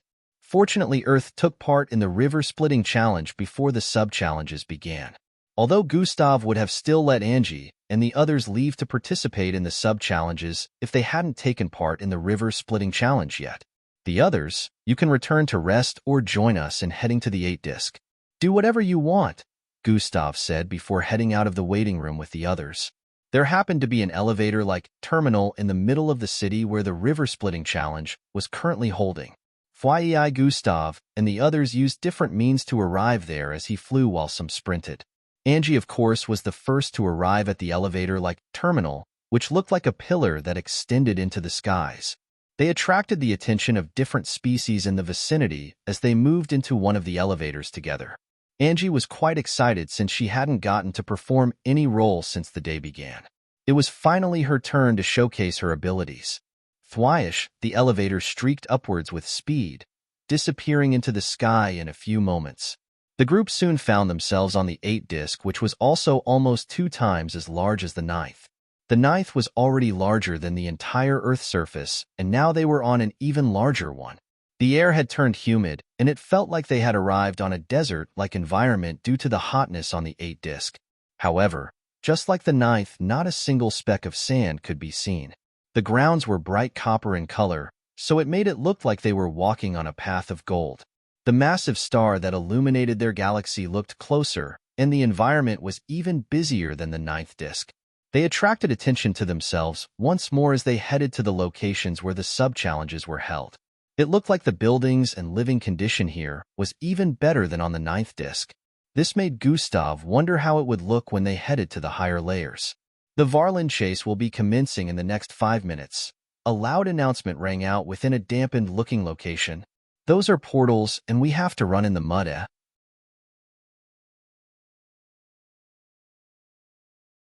Chapter 1171. Those are portals, and we have to run in the mud, eh? Abestos muttered with a taken-aback look. Yeah, I'm not sure I understand the rules of the challenge, Finks voiced. It's not difficult, really. The portals and the surroundings links the Varlins to this location. You guys just need to make sure they don't make contact with you till the countdown ends, Gustave explained. When the countdown ends, we successfully qualified for the next stage, right? Angie questioned. Gustave nodded in response. I hope you don't mind. Finks moved closer to Angie and placed her lips on Angie's neck. HNNGHH. An uncontrollable moan escaped her lips as Finks drew blood. In the next second, Finks' body transformed and another Angie appeared in front of Gustave. Dash, that's kinda unnerving, Abestos voiced from the side. We have better chances when there's 2 of her, Angie shrugged. There was no way to tell who was the real Angie. Her entire appearance and presence had been copied. Stop acting like you're me, Angie voiced. Technically I am. The second Angie, who was originally Finks, replied. It's time for you guys to get in the circle, Gustave reminded while pointing at the time left before the competition began. Up ahead, a barrier of light had surrounded a massive piece of land, whose circumference was unknown. On this land, mountains, plain lands, rocks, gloomy clouds, and even streams could be seen. It was really massive and obvious that the Varlin chase would be taking place there with the visible light barriers that sounded the place. A major observation within the barrier of light WSS the extremely muddy grounds. Mud could be seen everywhere except for the streams and mountains. Taz blue portals scattered across the place was another observation. The Varlin chase will be commencing in Squinting Eyes Face 5. Squinting Eyes Face 4. It was finally time for the Varlin chase to begin. Angie, Finks, and Abestos had already found their way into the expanse of land within the light barricades. Many other species participating could also be spotted within, ready to begin. Gustave had chosen to be an observer here despite the fact that another subcategory was currently ongoing. In another location, a cone-shaped rock could be spotted piercing into the clouds. It was quite long and rough-looking. The clouds around it were dark and emitting occasional sparks. It seemed like lightning bolts was a common occurrence around this cone-shaped tall rock. Thria, a streak of lightning bolt flashed across the east side of the rock and slammed into a green-scaled figure who was climbing. Tyaka. The creature screamed in pain as the petal-shaped object in his hand got released, while he fell helplessly. Another creature beneath with a square-shaped head grabbed hold of the petal with a joyful look and kept climbing. All around the cone-shaped rock, thousands of species could be seen climbing. It seemed like a dangerous endeavor, but they climbed with determined looks. Some were climbing at very fast pace since they had multiple limbs. Some had activated abilities that caused them to be surrounded by energy that couldn't be breached while they climbed, so as to protect themselves. A particular set of species that looked like spiders with multiple heads seemed to be having fun as they sped across the cone-shaped rock and grabbed as many petal-like objects as they could find. Yoi! See, on a part of the cone-shaped rock a trio could be seen climbing together. One had a dark aura oozing from his figure which had formed another pair of arms on his back. These pair of dark arms were responsible for climbing, while the figure they were attached to used his actual hands to pluck a petal-like object hiding within a small dark, caved-in part of the rock. The instant he pulled two of the petals out, a cloud far above crackled with light, and in the next instant, Graria, this part of the rock began quaking intensely, and a gigantic mouth suddenly phased out of this part of the rock, swallowing Fildhor whole. It was unknown how this monstrosity had been existing there, but its massive jaw began to sink back into the rock after it successfully swallowed Fildhor. Both Falco and Yonda's eyes widened as this occurrence took them by surprise. Fildhor! Yonda yelled with bloodshot eyes as he began to climb in the direction of the massive, monstrous mouth. However, in the next instant, he paused as a loud crash began to ring out from within the rock. Bang! Bang! Bang! Bang! This part of the rock began quaking intensely, causing many protruding parts to pull out and roll down. The loud crashing sounds intensified like a collision was occurring within the rock. Suddenly, the jaws of the creature which had been sinking back into the rock got blasted open. Along with the blast, a wide hole was formed within this part of the rock and a tar-skinned figure jumped out of it. Blood poured down as Fildhor grabbed hold of a part of the rock above Falco after leaping out of the hole. Hey, that creature had more in its belly. Fildhor jubilated as he held a bunch of trinkets in his palm. Bastard! I thought you were dead. Yonda yelled from beneath. Huh, that thing is not nearly enough to cause my death, Fildhor yelled back in response. Since you're fine, let's keep going, Falco stated as the darkness surrounding him created another pair of arms. Who died and put you in charge, creepy bastard? Yonda voiced, but in the next instant, Falco's figure turned blurry. Fwye, I can't hear you. Falco's voice trailed off as the arms made of darkness pulled him upwards with speed, increasing his climbing pace by over 10 times the initial amount. Creepy bastard. It's on. Yonda yelled and began climbing upwards with speed as well to catch up with Falco. Not wanting to be left behind, Fildhor did the same as well. In the other location where the Varlin chase was taking place, ball-sized creatures with string-like tails and cat whiskers sped across the muddy environment. These little animal-like creatures chased the participants across the vicinity at high speeds. They were called Varlins. It was only over an hour since the challenge began, and nearly 1,000 participants had been disqualified already. The Varlins first appeared in twos from the portals all across the place. Although their speed was high, due to their numbers, the participants were able to easily evade them. However, another set appeared from the portal 15 minutes into the competition. When this happened, the speed of the Varlins suddenly doubled. The participants were taken by surprise, and this was how some of them got disqualified. In another 15 minutes, another set appeared from the portals, and their speed tripled. The participants realized at this point that the increase in the number of Varlins in the vicinity also caused their speed to increase. The time interval at which they appeared from the portals was also 15 minutes, which meant the difficulty would increase by a couple of notches every 15 minutes. Shit, these things are everywhere. Follow current novels on Top Novel Fool. Com.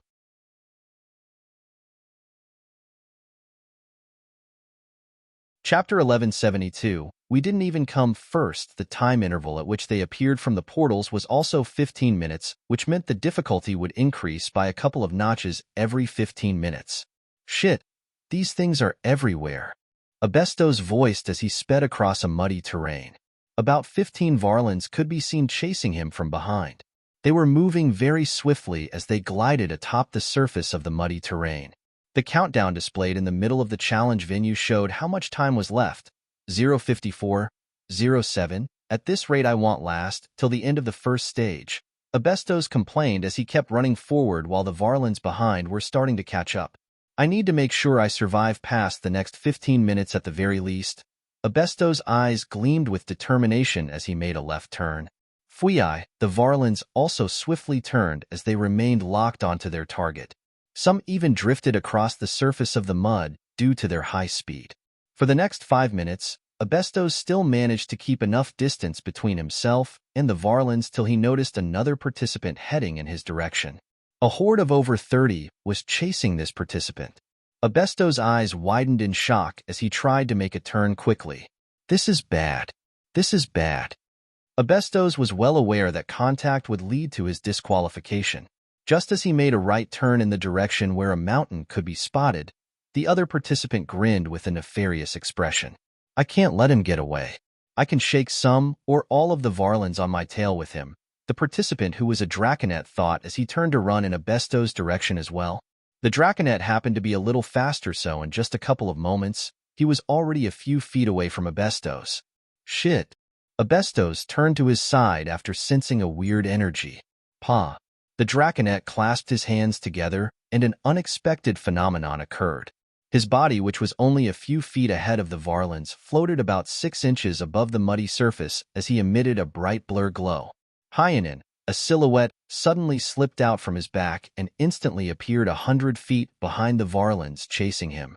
However, since his body, which floated a little above the ground, didn't move for a split second, the Varlins had already pounced upon it. To Abestos' surprise, the Varlins phased through the Draconet body, which suddenly turned illusionary and began to float backwards. See, the body floated straight towards the silhouette that slipped out from it, and they combined once more before returning to solid state. Shit. Abestos cursed again as he noticed the Draconet had distanced himself from the Varlins, chasing him by a couple 100 feet. The Varlins, which were close to catching him earlier, turned to Abestos now and identified him as their new prey. Phew home, Abestos yelled as he kept running with over 50 Varlins chasing from behind. In another part of the location, Angie could be seen standing on a mountain and breathing profusely. I should probably reduce how I use her abilities if I wish to maintain this form for longer, she mumbled while the 2 horns on her forehead reduced in length. Never has a form drained me like this one. This girl is truly a monster, she voiced again while turning around. Fuihihai, fuihihai, fuihihai. She suddenly spotted multiple dark streaks cutting across the muddy terrain beneath from her view on the mountain top. They were heading in her direction and soon sped across the sloppy mountain path, arriving before her in a few moments. Got to go again, she voiced as she stared at the Varlins leaping towards her figure in slow motion. Their fast speed was really nothing to her. Turning around, she took a step forward and quickly arrived more than 200,000 feet ahead of her previous location. Fwam, the Varlins only caught air as they fell to the ground of the mountain top in confusion, wondering where the prey they were after had disappeared to. In another location, a second Angie could be spotted. She skipped playfully on a small green-colored stream, ignoring the chaos around her. At the edges of the stream, up to 50 Varlins had surrounded the vicinity. They didn't need to lie in wait as their speeds also allowed them to run on the surface of a water body too. However, at the moment, it looked like they had been frozen in time as Angie played on the stream. They were barely moving and the surface of the stream seemed still as well. Whenever Angie stomped on it, even a small splash of water hadn't been able to completely form. It was still slowly forming. Hee. Angie kept giggling as she moved from place to place across the stream while everything around her still looked frozen in time. She paused in the middle of the stream and looked towards the northern sky. 0:42:37, this is too easy, Angie muttered as she watched the time count down normally. 0:42:36, 0:42:35, 0:42:34, the timer WSS counting down normally, but the time in her surroundings seemed to have been altered. Hopefully things will become more interesting in the next stages. Her left horn, which had been emitting a silver glow all this time, suddenly dimmed. Just as that happened, the time in the vicinity returned to normal as water splashed upwards and the Varlins sped towards her across the surface of the stream. However, in the next instant, whoosh, an outburst of wind caused the Varlins to get blasted backwards, as a pillar of water also rose to the sky. The instant Angie moved, her figure disappeared into the distance instantly as not even a single one of the Varlins managed to get close to her. Although it was against the rules to attack the Varlins with your abilities, Angie's action wasn't counted to be rule-breaking since it was the wind effect from her speed that caused the Varlins to be blasted away. Angie's speed was so much beyond their level. It didn't seem like the Varlins could catch her without some sort of handicap. In other parts of the sub-challenge location, other species could be seen running helter-skelter as well. Abilities were only allowed for the purpose of running, not attacking the Varlins who were giving chase. Flying was also not allowed as a rule was given, stating that participants couldn't be above any surface for more than 3 seconds. The rules didn't stop participants from attacking each other, so several of them already sabotaged other participants with their abilities, causing them to get caught by the Varlins. Some of the participants realized this might be counter-effective since lesser participants meant more Varlins chasing a single person, so they decided to refrain. This was why the Draconet, Abestos encountered earlier, only tried to pin the Varlins chasing him to Abestos, instead of engaging in any battle. At the moment, Abestos could be seen jumping and swerving sideways as the Varlins caught up to him. His only option at the moment was to dodge them as much as he could. As he approached a forest area, more Varlins appeared from up ahead, and he was soon surrounded. Fly fly fly fly fly fly fly fly fly fly. They leapt towards him with speed, and it looked like Abestos was done for. All of a sudden, a small ding was heard as the portals in the vicinity brightened up. com0v/l/b/in/net. Finally, Abestos rejoiced as another 15 minutes had successfully went by. I can use it now, he muttered while pointing his index finger towards the northeast at a mountain that was within the forest area. It seemed like time had frozen as Abestos' feet suddenly bursted into flames, and he reappeared at the top of the mountain he pointed at. Thuius, a small blast rang out a moment later behind him as a blazing trail could be spotted on the ground leading from his initial to present location. Phew, that was close. He heaved a sigh of relief. I can use it 6 more times. I should be able to evade the Varlins for the rest of the countdown. His face showed determination and excitement as he looked down the mountain. Hour later, nightfall had arrived, and the participants all over the planet were heed in back to their accommodation areas. As Gustav and the others descended from the 8-disc, he praised the team. Good job, guys, he voiced within the sky elevator. We didn't even take first, Falco said with a tone of disappointment. It doesn't matter. You 3 managed to gather more points for the group and also qualified for the next stage. I would have liked to list the rest of the substitute team, but am going to need you 3 to participate in the next stage as well, Gustav responded lengthily. Follow current novels on Top Novel Fool. Com.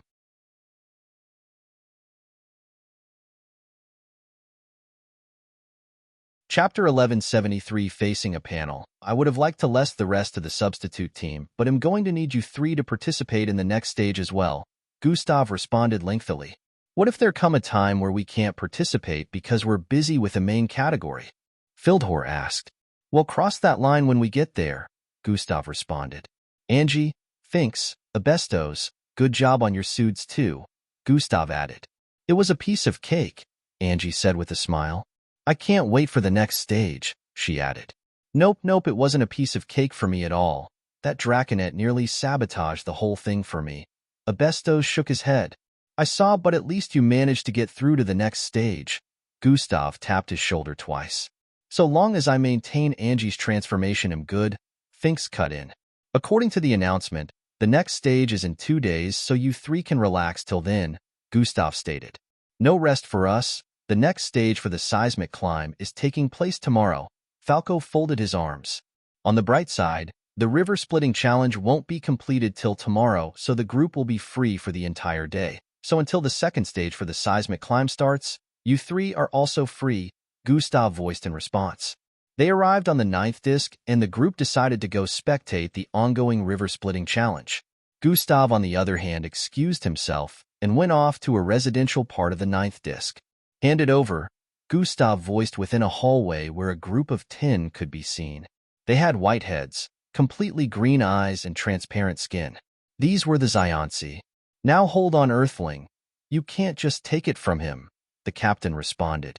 I can and I will. He lost the bet, Gustav stated with a strong tone. Unda stood behind the group with a fearful look as he tried to avoid eye contact with Gustav. If he gives you his sway force, he will be left powerless and become completely useless to our team in the course of this competition. The captain spoke with a pleading tone. He should have thought about that before he made the bet. Hand it over, Gustav said once more. I'm afraid we really cannot do that. If you could wait till the end of th. The captain was still speaking when Gustav cut him short. I will not repeat myself.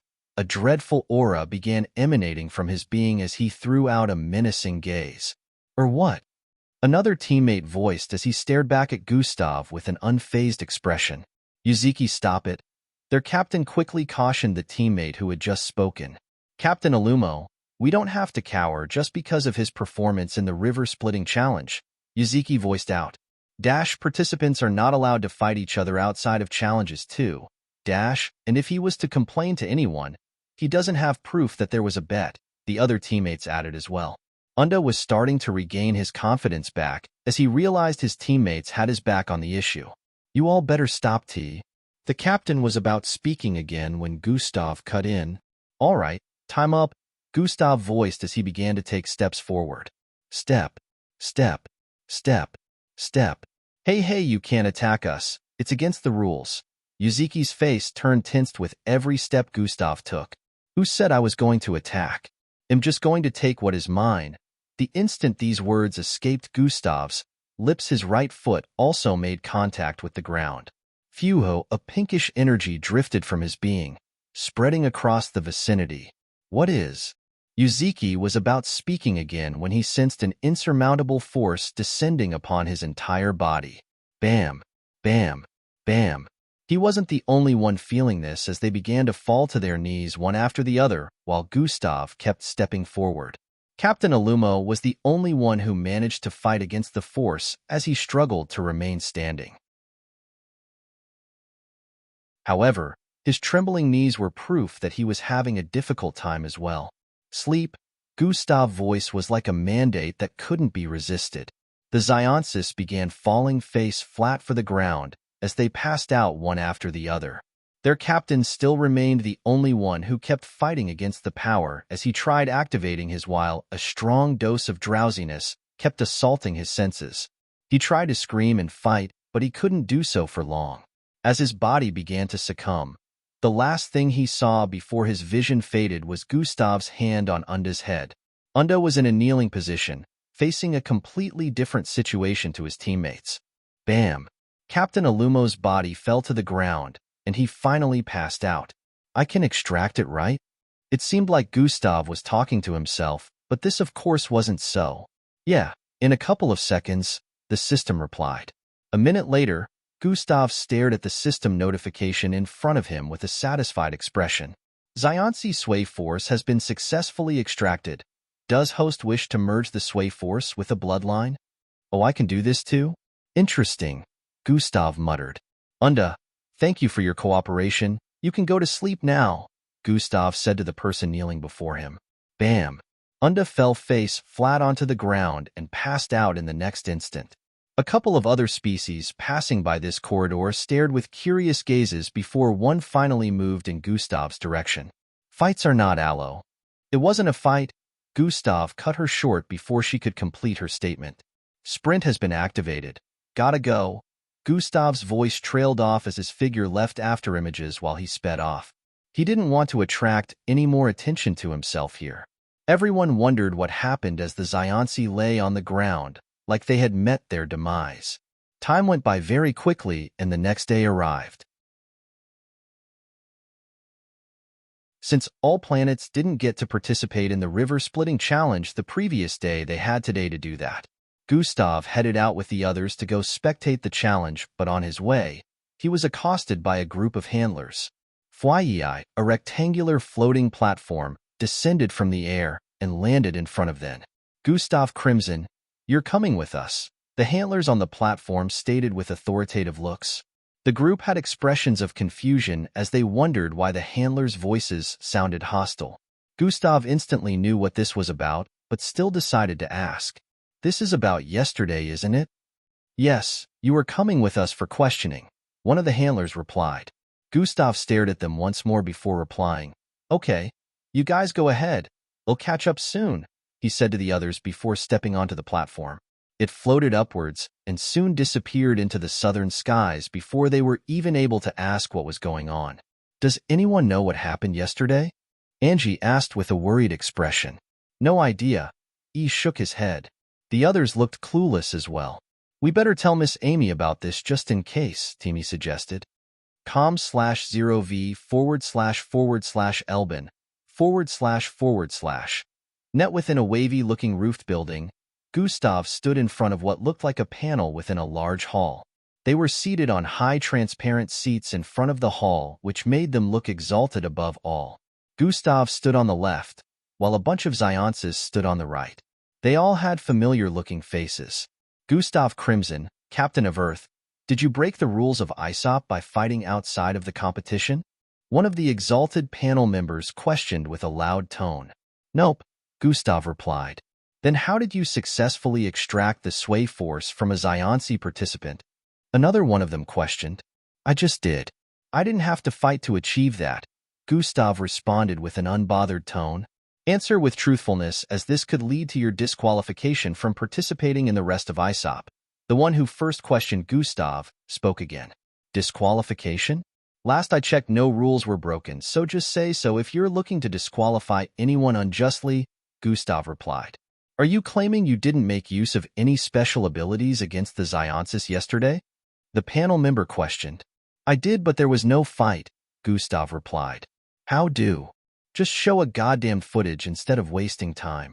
What happened within the corridors of the accommodation area was surely recorded, so show footages, Gustav stated. The panel members began whispering amongst themselves for a minute before facing Gustav once more. Display yesterday's footage. After the instruction was given, an holographic footage appeared in the middle of the hall. It displayed what had gone down with Gustav and the others yesterday, stunning the panel members watching. How is he doing all this? This question ran through their minds. Follow current novels on topnovelfool.com.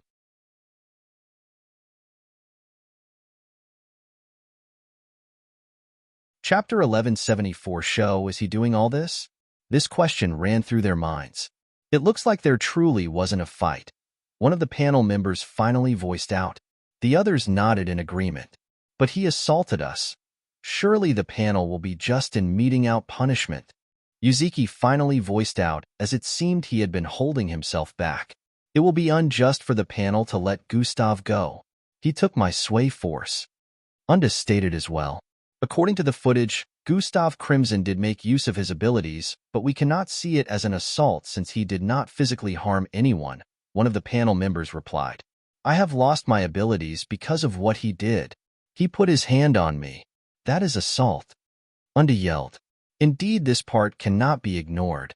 Gustav Crimson, while no fights or physical harm occurred, you have taken something that doesn't belong to you. The panel member in the middle spoke. We ask that you give it back to put an end to this issue once and for all. Another panel member on the left voiced. It belongs to me, so no, I will not be complying, Gustav responded. You will be punished if this matter is judged to be an assault since you have forcefully stolen something that doesn't. Let me stop you right there. I only took back what was rightfully mine, so you'll need to get your facts straight. Gustav cut the panel member short before they could continue. Lies. Unda cried out. We made a bet, and he lost. The wager was his sway force, so like I said, I only took what was rightfully mine, Gustav stated.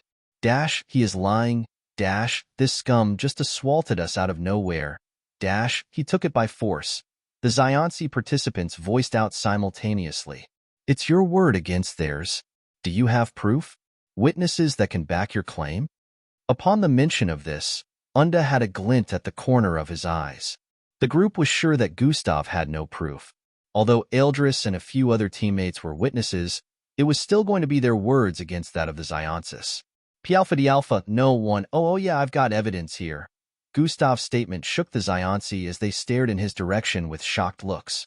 He's bluffing. They had similar thoughts. SJ, Gustav called out.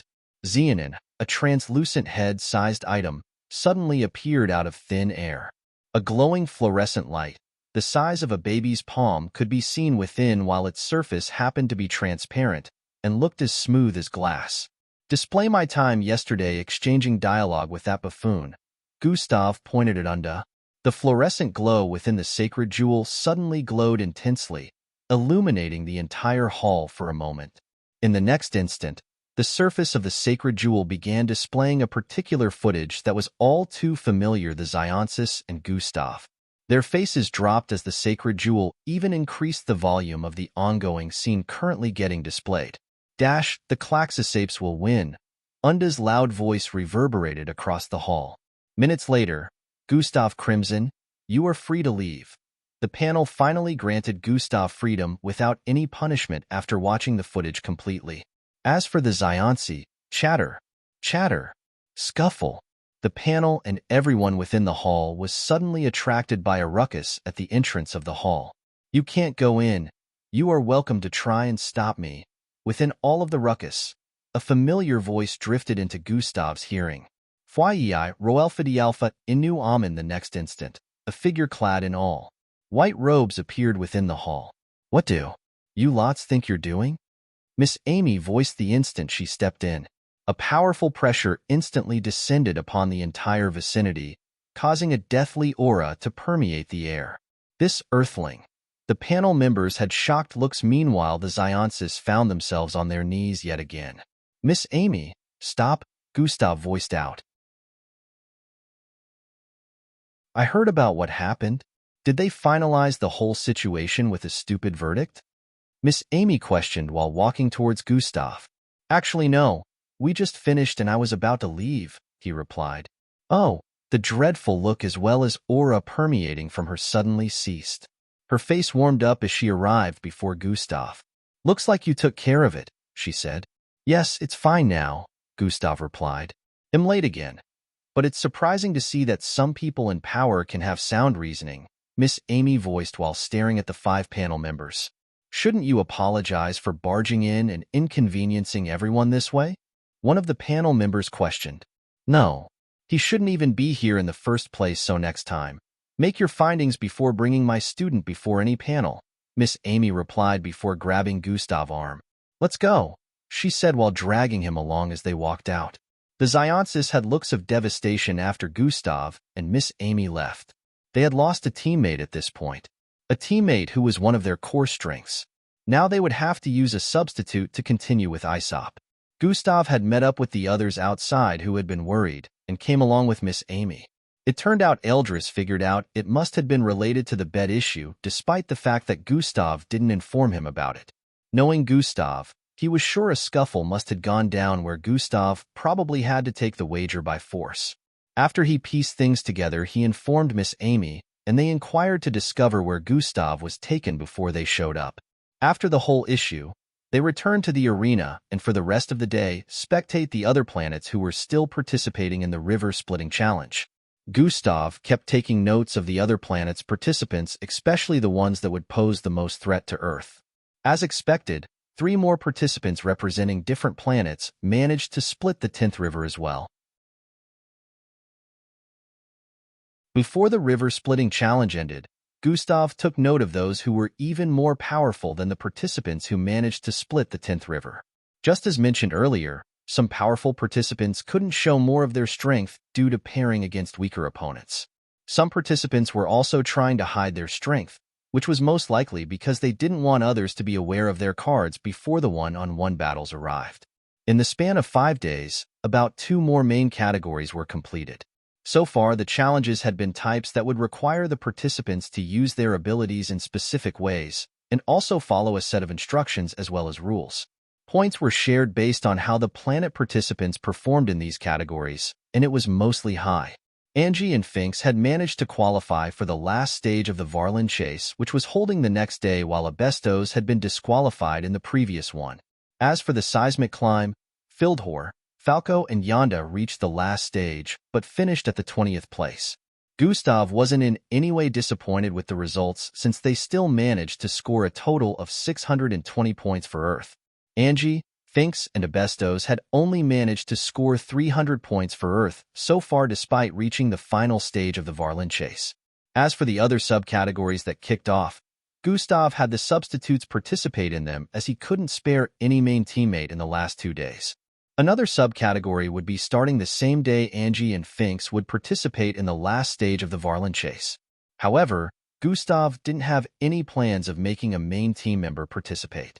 He already decided that the Earth sub-candidates would be participating.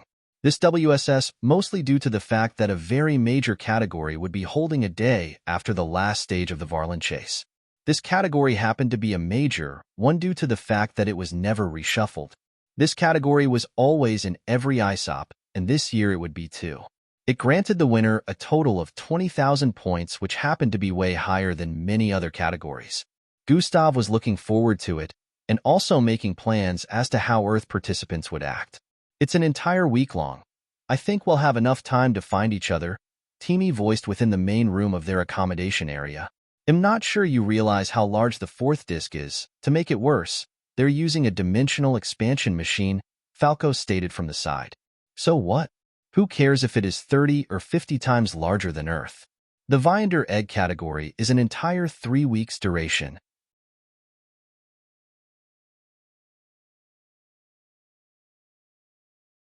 Chapter 11 75 Planet Desecrating Orbs. So what? Who cares if it is 30 or 50 times larger than Earth? Rhea yelled and soon regretted his action. Everyone stared at him like he was an idiot. The Viander Egg category is an entire 3 weeks duration. He's not entirely wrong, Teamy added. If the disc is truly as large as recorded and they also make use of the dimensional expansion machine, the probability of us finding each other is really low. Angie is the only one that has a chance of finding anyone since she's very fast, Gustav analyzed. Indeed, since according to the information given, we will all be scattered across different locations on the 4th disc, Ildris added. I think it's best we come up with a plan now, Endrick voiced out. A map of the 4th disc might help. Sheila spoke as well. I doubt the handlers would let the 4th disc bear its usual look. A map would become completely useless if the terrains of the entire 4th disc got changed. Gustav shook his head. Everyone agreed with Gustav's reasoning. So far, the handlers had the power to change how the location of a category looked. There was a high chance they would do the same again. I don't think we have any other choice than to just gather as many different colors as we each can and meet in a designated point, Endrick voiced with a low tone. But there are over 900 designated points. How do we know which one to head to? Finks asked with a serious expression. This is gonna be difficult, Matilda sighed. Now just relax, guys. How about I cook a dish to calm everyone down? E stood to his feet with a smile as he proposed. No. The unified voices of everyone left E standing in his spot with a look of betrayal. Come on, guys. I promise I'll cook something good this time, E voiced with a wry smile. The last thing we need before taking on a tasking challenge is food poisoning, Sheila pointed out with her shrill voice. Asterisk pat asterisk Ildris patted E's shoulder as he took a seat with a defeated expression. Back to the issue at hand. I have a way out, Gustav stated. Everyone's attention instantly focused back on Gustav. Do you guys know that I can track every one of you, no matter how far away you travel? Gustav announced. What? They exclaimed with expressions of surprise. Even if we're on different planets? Fildhor questioned. Yes, it gets weaker the farther away you are. Meaning, they'll still be able to see you and your surroundings, but I won't be able to sense which direction to head in since it's like a tracker. Everyone was still reeling in shock about Gustav having such a power. Like what he had displayed in these last few days weren't enough. He still had more in his arsenal.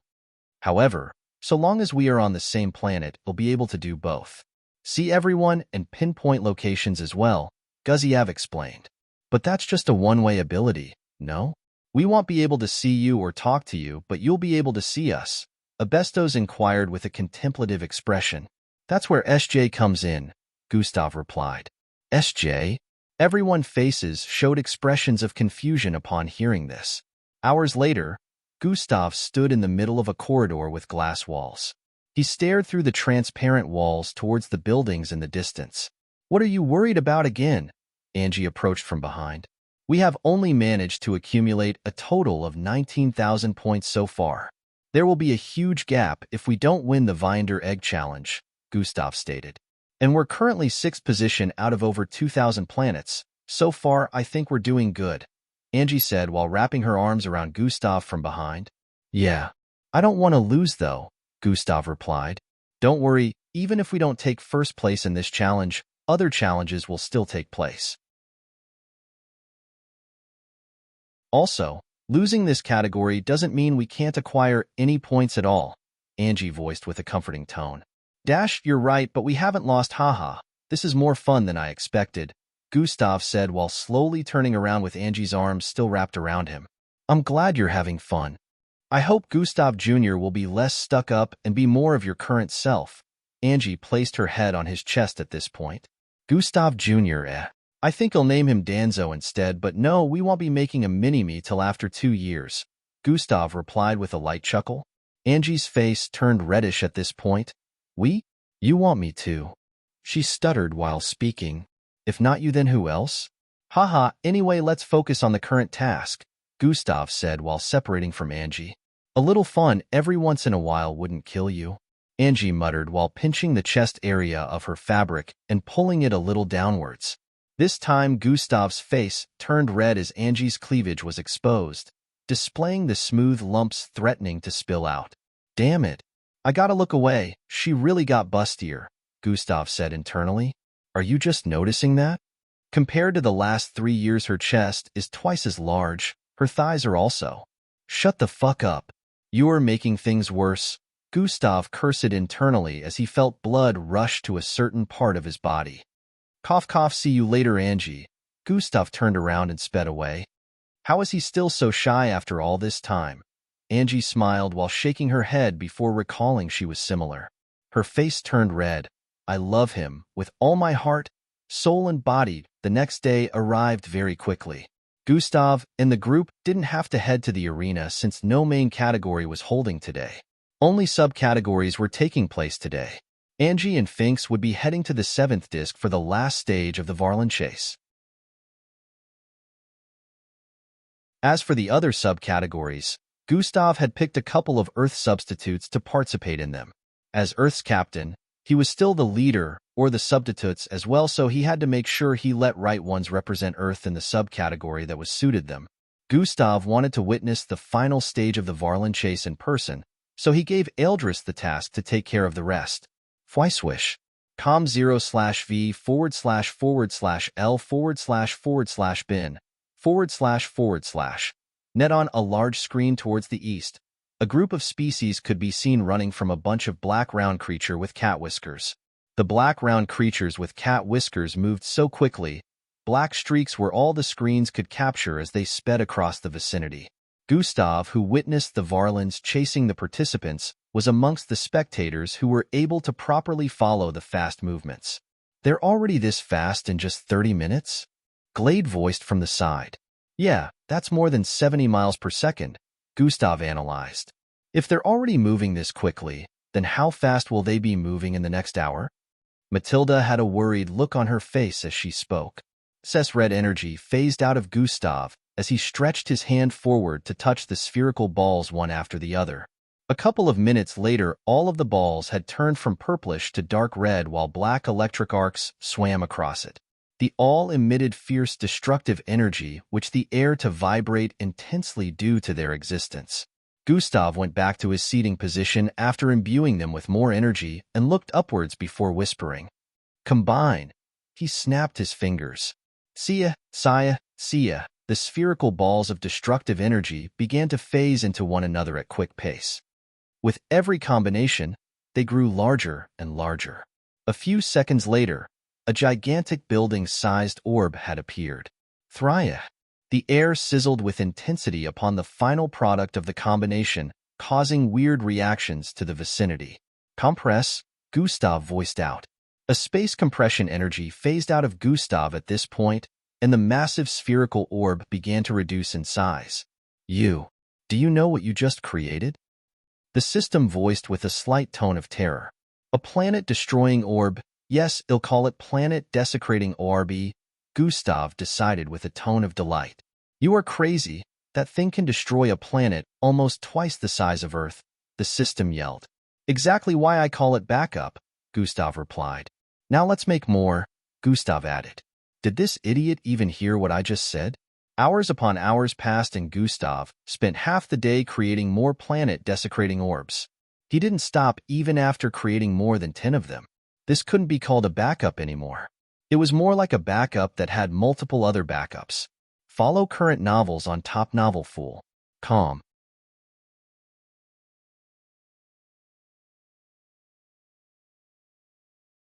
Chapter 1176. Within the light barrier that encircled the location, a silver streak suddenly cut through a forest area. Multiple black streaks followed about a second later, chasing after the silver streak. The silver streak soon arrived before the tallest tree within the forest area and sped across it. In less than a second, the streak arrived at the top of this 7,000 feet tall tree. Phew, it's getting tasking again. I need to shake them off, the figure with silver and pink hair as well as 2 short horns on her forehead voiced. They're coming. Six barely had a moment of rest as she spotted the approach of the black streaks once more. FYI, just like her, they scaled across the tree in a jiffy. However, before they arrived at the top, she jumped off. As her body traveled across the air, the Varlins were only just arriving at the top of the tree. I may not be able to attack them directly, but I can do this, she muttered while her entire figure gave off a silver glow. Duhum! An outburst of silver-colored energy spread forth from her figure the instant she landed on another tree. Fly! Fly! Fly! Fly! Trees began to topple one after the other, including the one she had just landed upon. She had to leap off once again. The instant she landed on the ground, which currently had visibility issues due to the dust she stirred from her initial action, she turned towards the west and sped away. Thwoosh! As she sped away, her facial muscles squirmed a bit, making it look like her face would fall off, but a moment later, it went back to normal.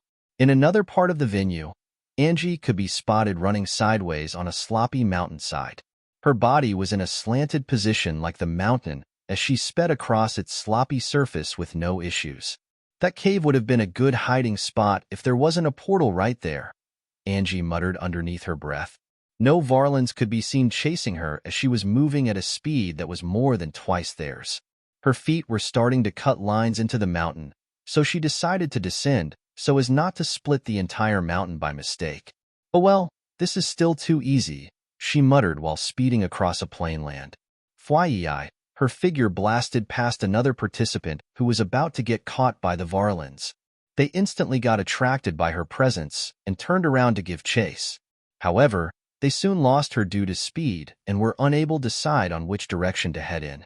Time went by very quickly and soon only around 5 hours were left on the timer. Planet Foing last representative disqualified, Planet Draconet last representative disqualified, Planet Tahuti last representative disqualified, Planet Riverk last representative disqualified. Disqualification announcements kept ringing out by the minute as more participants got disqualified. At this point, only around 100 participants were left. More than 2,800 planets had been disqualified as well. There were barely any planets left with more than one representative. It got even worse after another 15 minutes went by. Now they are moving at 170 miles per second, Gustav analyzed from his spectating position. That's just insane. I can barely follow their speeds anymore, Matida stated. And there is still over 3 hours left. Just how fast will they be moving by when the timer is less than an hour? Glade looked agitated as she spoke. The only person besides Angie who was able to move at the current speed was Gustav, but the group were worried that Angie might reach her speed limit before the timer counted down completely. Gustav, on the other hand, was more concerned about how many Varlins would be in there with them in the next hour. Currently, there were about 6,000 Varlins that had appeared from the portals, according to Gustav's calculation. He felt that the participants left would soon run out of space. By the time the Varlins filled everything, there wouldn't be any more room for movement, which would eventually lead to disqualification. Pialfindi No one Augustav calculated that with the current rate of disqualification, less than 10 participants would be left in the next hour. And he wasn't wrong. 251. 27. Roelfa Inu Omit was going just as Gustav predicted. The sheer numbers of the Varlins was starting to become a problem as there was little room left. Angie could be spotted on the screen getting slower and slower as she tried to keep away from getting caught. Whoosh, she soon stopped behind a giant rock and began panting heavily. Fuck, she muttered as her flesh began to squirm. Lchki, there were worms underneath. A white foam-like substance fell from the side of her face, revealing a different look. Gnashing her teeth, she quickly sped forward as a bunch of Varlins arrived at her location. Bam! One landed from the air at her initial location. Fly, as they bolted forward to make contact, she swerved repeated across the place. However, her figure suddenly glitches as she felt her speed getting sapped. Her left horn melted from her forehead as she tripped and tumbled across the ground suddenly. The instant she managed to get herself up, she had already been surrounded by the Varlins. Minutes later, Finks was teleported out of the venue. You did well, Gustav praised as he passed an energy snack to Finks. I could have tried to hold on longer, she muttered while receiving the snack. You did your best, now the rest is up to Angie, Gustav added. Finks had gone back to her original look after getting caught by the Varlins. She was already running out of energy. Gustav understood that this WSS mainly due to the fact that Finks had to use Angie abilities more to escape the Varlins who were multiplying and increasing at a rapid pace. Now only 7 participants were left. Angie was still doing well in escaping the Varlins, but they were becoming too many to count, and her opponents were not weak as well. They were evading the Varlins pretty well too. Fwyi. Oh, you're fast for an Earthling. A participant with 27 wings voiced out. What is that supposed to mean? Angie questioned while sizing her up. The 7 mini wings lined up across her feet to her calves happened to be quite eye-catching. I'm saying your kind is usually slower, she voiced in reply. I hope you can keep this same confident tone when you lose, Angie stated as they sped forward side by side. Lose? You make me laugh, Earthling.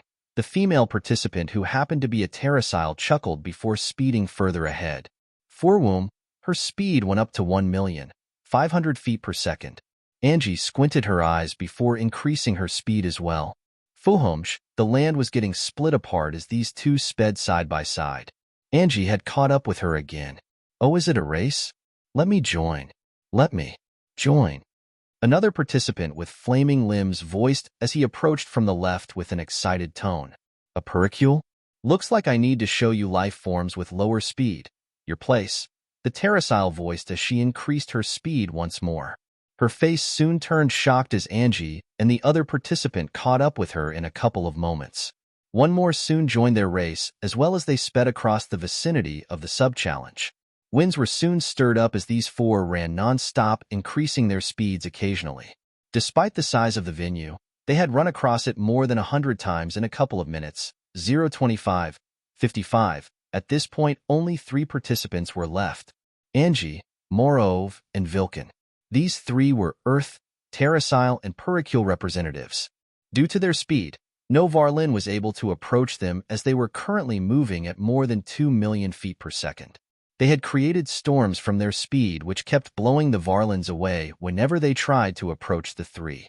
Gustav had to admit he didn't expect this, but soon they would have to break it off since only one of them was expected to win. It's time for you 2 to lose, Vilken stated as he prepared to attack Angie and Morov. You have to catch us first, fool, Morov stated and suddenly increased her speed by over 100,000 feet again. Morov had suddenly leapt into the air at this point, ready to kick Angie in the face as she was right beside him. The instant Angie was kicked out of the circle, the Varlins would be able to get her, and he would have one less competitor. However, at this same moment Angie activated an ability. Thianzens, her left horn glowed a silver color that suddenly illuminated the environment. Vilken, who had leapt into the air, suddenly found himself moving in very slow motion.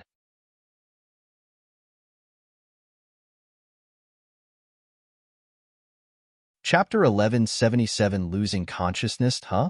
He expressed his confusion as Angie suddenly sped off while the heavy winds created from their speed blew him out of the circle. Thianzens, her left horn emitted a silver light that suddenly illuminated the environment. Vilken, who had leapt into the air, suddenly found himself moving in very slow motion. What is? The winds generated from the speed of Angie and Morov, who were unhindered, sent Vilken spiraling across the air. Bam! He soon landed outside the encirclement and found himself surrounded by thousands of Varlins. Planet Pericule's last representative disqualified, the ability Angie had just activated was amongst the new abilities she got from connecting to her bloodline predecessor.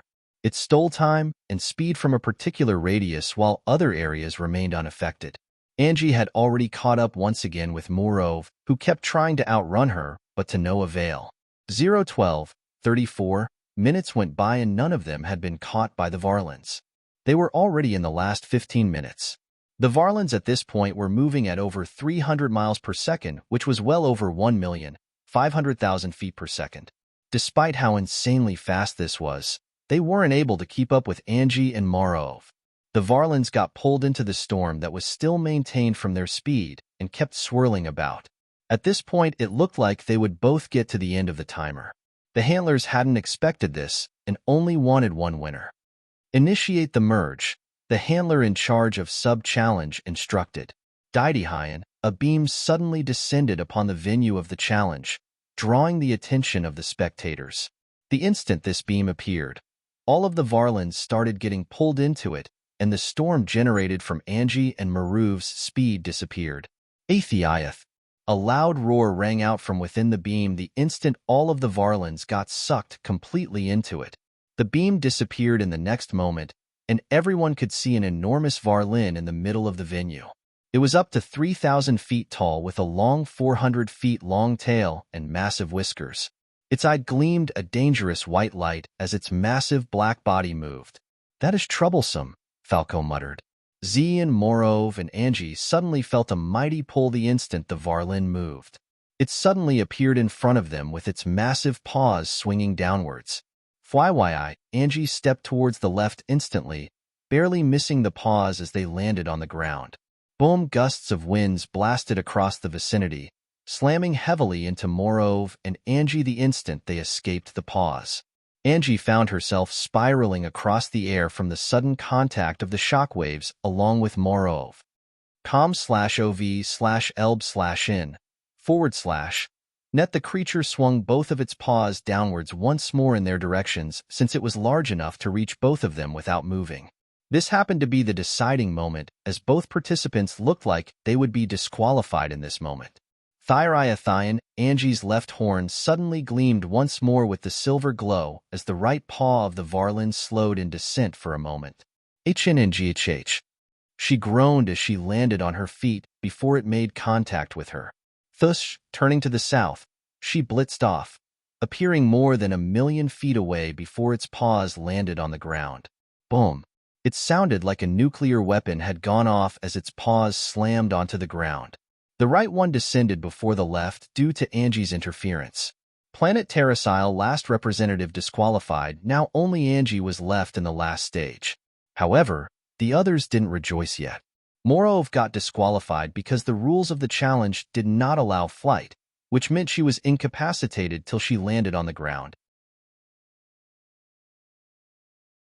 The massive Varlin didn't let her land before it got to her, and now that only Angie was left, it could focus on her alone. 0:07:31. The Varlin chased after Angie and caught up in a jiffy.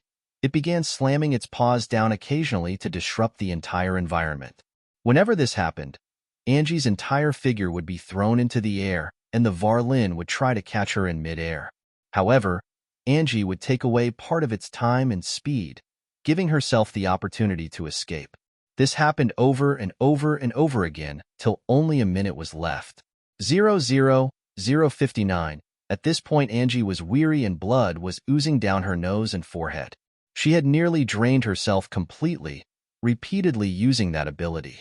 "Come on, Angie, less than 1 minute left," Glade voiced with a look of hope. The last few seconds were like days to Angie as time slowed down for her and the creature. Her vision was turning blurrier by the millisecond, and she could feel her head was heavy. She decided to stop using the ability in the meantime and kept trying to keep as much distance between herself and the massive Varlin. However, this wasn't working as the Varlin kept adapting to her speed and catching up. There was also not enough room in the venue, which meant they were running in circles so much they could catch their own tail. 00, 015, 00, 014, 00, 013, 00, 012, boom. In the last 10 seconds, another shockwaves blasted across the vicinity as the Varlin suddenly leapt into the air and landed on the ground with its massive body. The ground responded by quaking and destructive ripples blasted across the place. Bang! The instant it hit Angie, she got swept across the air and instantly passed out in midair. Angie! Matilda and the others yelled as they spotted her body traveling across the air due to the shockwaves which were still spreading around. Her eyes were shot, and the massive paws of the creature was headed for her. 00, 007. The tension in the spectator's corner had risen to an insane level due to the number of seconds left. Would Angie get disqualified now? 00, 006. The paws were only inches from making contact with her win. Mental manipulation has been activated. Wake up, Angie.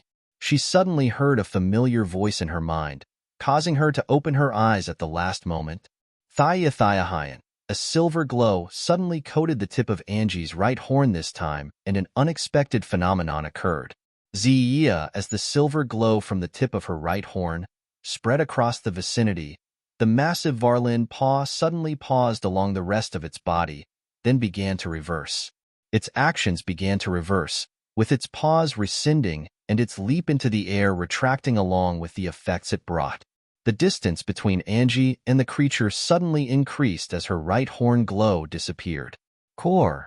She coughed out a mouthful of blood as she sped forward to further increase the gap between them. I still can't use it.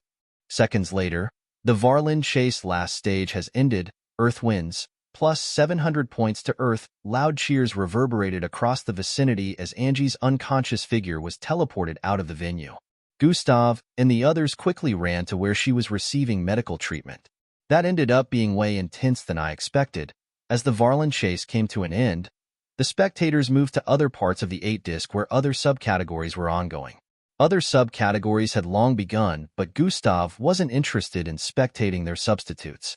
At the moment, he stayed in a room with Angie laying on a bed. She's still unconscious? Eldris walked in. Yeah, Gustav replied. Should we get a substitute to replace her for the Vinder Egg Challenge tomorrow? He inquired. No one can replace her, but just in case, yes, we should have someone with speed abilities, ready to substitute with her for tomorrow, Gustav responded. I understand. When do you think she'll wake? Eldris said with a disturbed look. I don't know. She used something she shouldn't have. Gustav's face surprisingly looked unbothered despite how he was feeling at the moment. The time rewinding ability, right? Eldris muttered. Gustav nodded in response. Her body doesn't seem accustomed to such power. SS. Now, my little Sheila. Great-grandpa will pay up okay. The aura of sharpness around Grand Commander Cheyenne reduced as he pat Sheila on her head. How are you two even related? She's. Teamy voiced out with a look of confusion. Embark doesn't mean Grandpa isn't my relative, you fool. I was just born with a different skin color, Sheila yelled out. Oh. Teamy nodded in response. Anyways, it is time for you all to gear up for ISOP, Grand Commander Cheyenne announced. I have assembled a technological team specially tasked with assisting you all in this. Your spacecraft will be ready to leave within the hour, Grand Commander Cheyenne added. This is an amplifier. You all have 4 amplification shots before it runs out, so make sure you make use of it wisely during ISOP. A bolt-in suit shell. Healing meds. Follow current novels on top novel fool. Calm.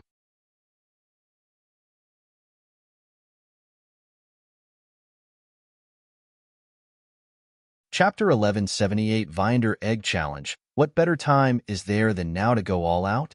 Stop wavering and make use of what you have, Gustav added. Although I wouldn't advise overdoing it like Angie did so as it won't result to the same situation, he added. She didn't have any other choice. I don't think she would have done so under normal circumstances, Eldris said before placing his hand on Gustav's shoulder. Don't worry yourself, she'll be fine, Eldris added with a comforting tone. Gustav nodded before Eldris walked out. A few moments later, Matilda and Glade walked in with some food. The time and planet Ozius flowed differently from that of Earth. Not only was the galaxy home to a completely different orbit, the planets and major star was completely different as well. Compared to Earth, planet Osiris Day was almost 3 times longer. This was why major or subcategories could continue on for a long period of time within just a day. Currently, it was almost nightfall and Angie had been unconscious for about 37 hours. At this point, Gustav already felt that she might not awaken till after the next category began. If she didn't wake before then, she would be unable to participate even if she regained consciousness before the category ends. God Eyes has been activated. Gustav activated God Eyes for the umpteenth time and could see that Angie didn't have any complications. Just as he had seen the many other times he scanned her body, she only seemed to be recovering energy very slowly, which was why she hadn't regained consciousness. There's no point. She's not reawakening before the next main category begins. The system voiced in Gustav's mind. comno/vel//by/n/. Net, is there a way to speed up her recovery? Gustav inquired. There is, but I think it's best to let her recover naturally. Her body will naturally come back stronger so long as there is no outside interference, the system replied. All right then, so long as she is okay. Gustav softly caressed Angie's silver hair as he noted internally. You have to take her out of your plans, at least for now, the system voiced internally. That's the only option. This makes things a little more difficult. Angie is truly irreplaceable, but I guess we'll have to make do, Gustav decided as SJ appeared behind him. Zien, you're hungry? Gustav questioned as he turned around and rubbed SJ affectionately. Flicker, flicker, the glowing light within flickered repeatedly in response. Is it ready? Within one of the accommodation rooms, some creatures resembling humans, but with multiple limbs and star-like patterns on their bodies could be seen in an encirclement. Yes, one of them who stood in the middle with what looked like a black candle voiced. Captain Strum, with the flame of the primordial link, we are sure to appear in the same place, the one in the middle added. Sure, I hope it works. This will help us win easily. The largest in their midst with a half-black, half-white face, responded.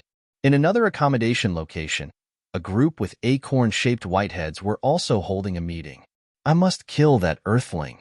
I won't be satisfied if I don't kill him, Yuzuki yelled. We have the chance to do that in the Vinder Egg Challenge, another teammate by the name Darton spoke. Captain, we have to end that earthling for Unda's sake, Yuzuki said once more. It is only because of Unda that this happened in the first. I am against partaking in any form of vengeance, Captain Alumo responded. Unda is one of us, no matter what happened. Gustav Crimson deserves to pay for what he did, another teammate stated. They had a bet and he failed.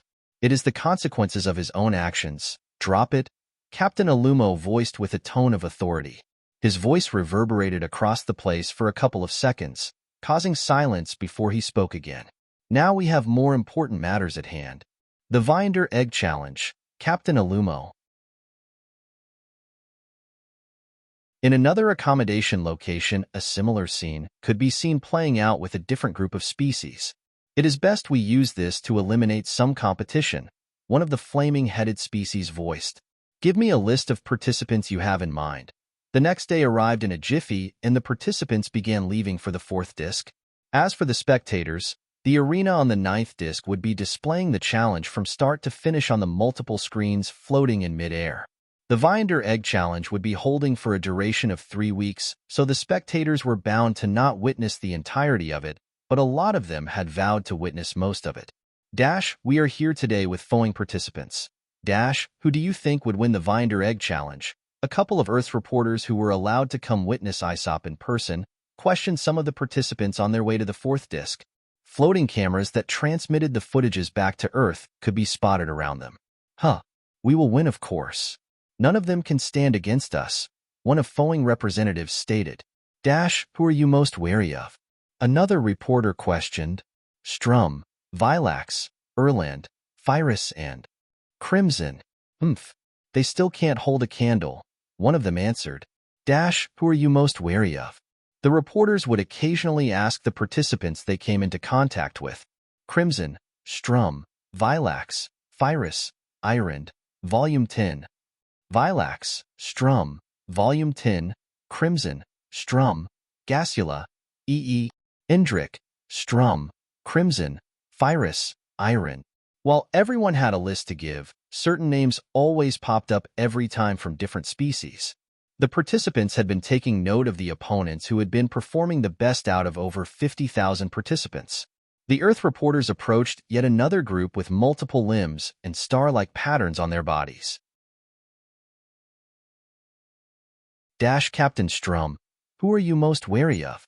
They questioned the one with the black and white face. Nobody, he answered with a proud smile. Not even the participants who have been doing the best so far? No one is good enough to waste a 1-second thought on, Captain Strum responded. Then who do you think will win? The reporters questioned yet again.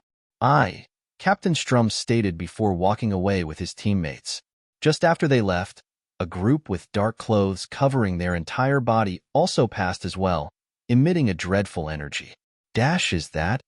Captain Gustav Crimson is approaching. Let's question him too. Phew, we're finally here. Timmy voiced as they arrived within a massive hall missing a roof. Captain, I really appreciate you giving me the chance to be a part of the main team. A participant with green eyes and hair voiced. Never mind about it. We just needed to fill in the space, Gustav said with a dismissive tone. Still, I am grateful. The new addition replied with respect. I welcome you all to the Vinder Egg Challenge. Handler 1, who happened to be standing on an exalted podium, announced with an excited tone. Everyone focused their attention on him the instant he started speaking.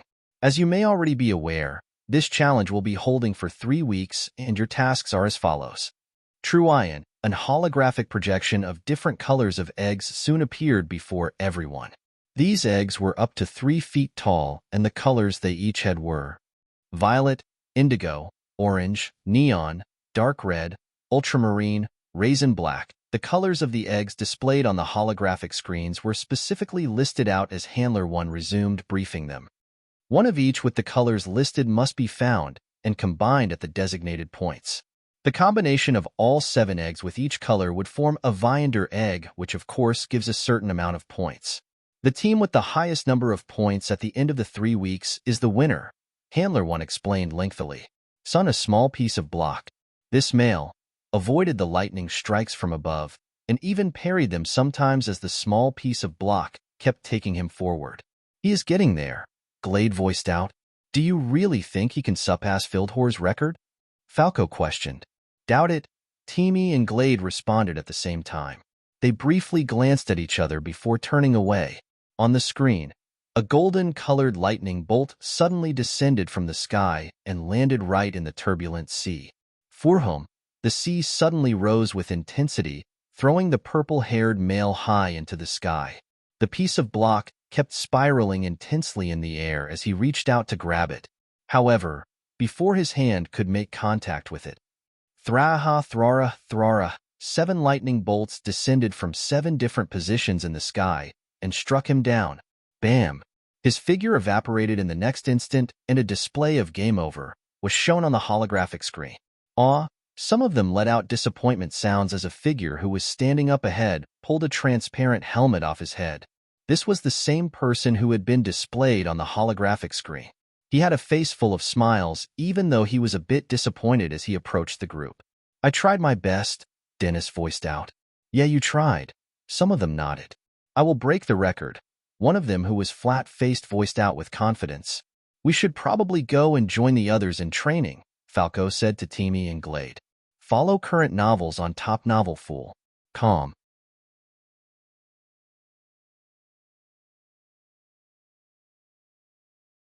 Chapter 1179. I don't intend to kill anyone. If a participant receives 3 strikes, they will get disqualified. With this announcement, the faces of many participants flashed with a dark expression. Handler 1 mentioned how a participant would be instantly disqualified if they were deliberately trying to kill or successfully murder another participant as opposed to it being a mistake. After Handler 1 mentioned a couple more things. Zion, fluorescent glowing doorways began to appear all over within this massive roofless hall. Once you go through the light, you'll arrive within the venue, but as mentioned earlier, you all will be scattered across the 4th disc, Handler 1 stated. Let the Vinder Egg Challenge begin. The participants began to move towards the glowing doorways closer to them. Despite Handler 1 mentioning they would end up in different places, groups still went in together. As Gustav and the others moved towards the one closest to them, another group followed right after. "It's time," Gustav voiced as they approached the light. "Remember the plan, guys," Ildris stated. They all nodded with serious expressions. "We'll be waiting for the link," E said to Gustav, and they headed into the light. "Gustav Crimson, you will pog?" Gustav heard a familiar voice trail off as he disappeared into the light. "Looks like someone intends to use the Viander Egg Challenge as cover to try to eliminate me," Gustav thought as his figure continued to sink into the light. "Looks like your nice streak ends here. I don't think you've gone this long without killing anyone," the system replied internally. "I don't intend to kill anyone still, so stop with the instigation," Gustav announced internally. "Oh, we'll see about that," the system chuckled. Gustav. TCH in the next moment, Gustav found himself falling from a sky with ice clusters. Bang! Bang! His body slammed into some frosted clouds that remained in a stationary position in the sky. Parts of them instantly came crumbling down. "Looks like the fourth disk is extremely cold," the system voiced as Gustav began to leap from ice cluster to ice cluster. "Yeah? The North Pole pales in comparison to this," Gustav stated as he leapt off another icy platform. Fwaiwiyayi, his body began to free fall unhindered, and now he could finally spread his perception. "An area of ice rocks, interesting," Gustav muttered as his senses spread across the vicinity. He could sense the frost-covered grounds, and then multiple icy rocks scattered across the place as he descended. His senses were still spreading, so he was slowly picking up on more of the terrain while descending from the sky. There's fire? Bang! Gustav soon landed on a 200 feet tall icy rock, causing it to crumble. How is there fire in such a place? Gustav turned to stare northeast as he sensed this. From what he sensed, it wasn't coming from a person instead. The source seemed to be something unexpected. This, of course, drew his attention as he turned in its direction and began to head there. The icy rocks mostly were around 200 to 500 feet. They weren't very tall. Whoosh! Gustav sped towards the direction he sensed the flames and arrived on a high terrain where he could spot a 1,000 feet tall tree in the distance. This tree was ablaze with blue flames that looked undying, but the white leaves on them didn't seem affected in the slightest as well. Gustav could see that right in front of the tree was the entrance to a completely ice cave where multiple icicles could already be spotted. "Looks like I have company," Gustav muttered while squinting his eyes as he spotted 3 participants walking into the cave that seemed to lead further underground. What was more unnerving was, they were teammates. It turned out these 3 had arrived here together. So much for separation. "Some insane luck they have," Gustav muttered as he spread his senses further out. Gustav's perception was currently so great that he could cover up to 3/4 of the Earth. However, the 4th disk was more than 30 times larger than Earth.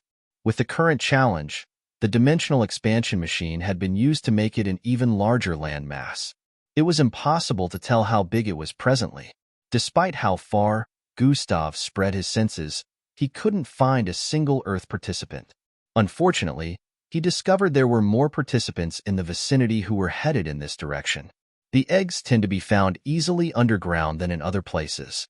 Gustav recalled one of the things Handler 1 mentioned as he glanced at the icy cave entrance up ahead. Whoosh! His figure disappeared down the path and into the cave in the next instant. "Why the hell is it so cold?" Glade cursed as she conjured a red, glowing jacket around her figure.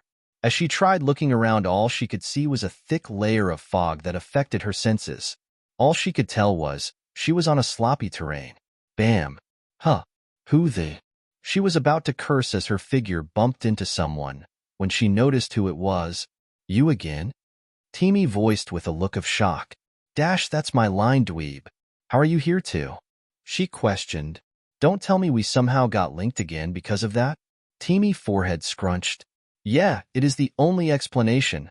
Glade found herself agreeing with him. They both pouted before turning to face separate directions. "We should get moving and at least gather something before Gustav link." Teamy turned to the east and began walking forward, while Glade turned towards the west and performed the same action. Huh, huh. They both paused at the same time before turning around. Where are you going? Bastard, I should be the one asking you that. Let's go this way. No, let's go this way, dummy. They both argued for a bit before playing a game and finally deciding to head south. You lost? Teamy voiced as they walked away.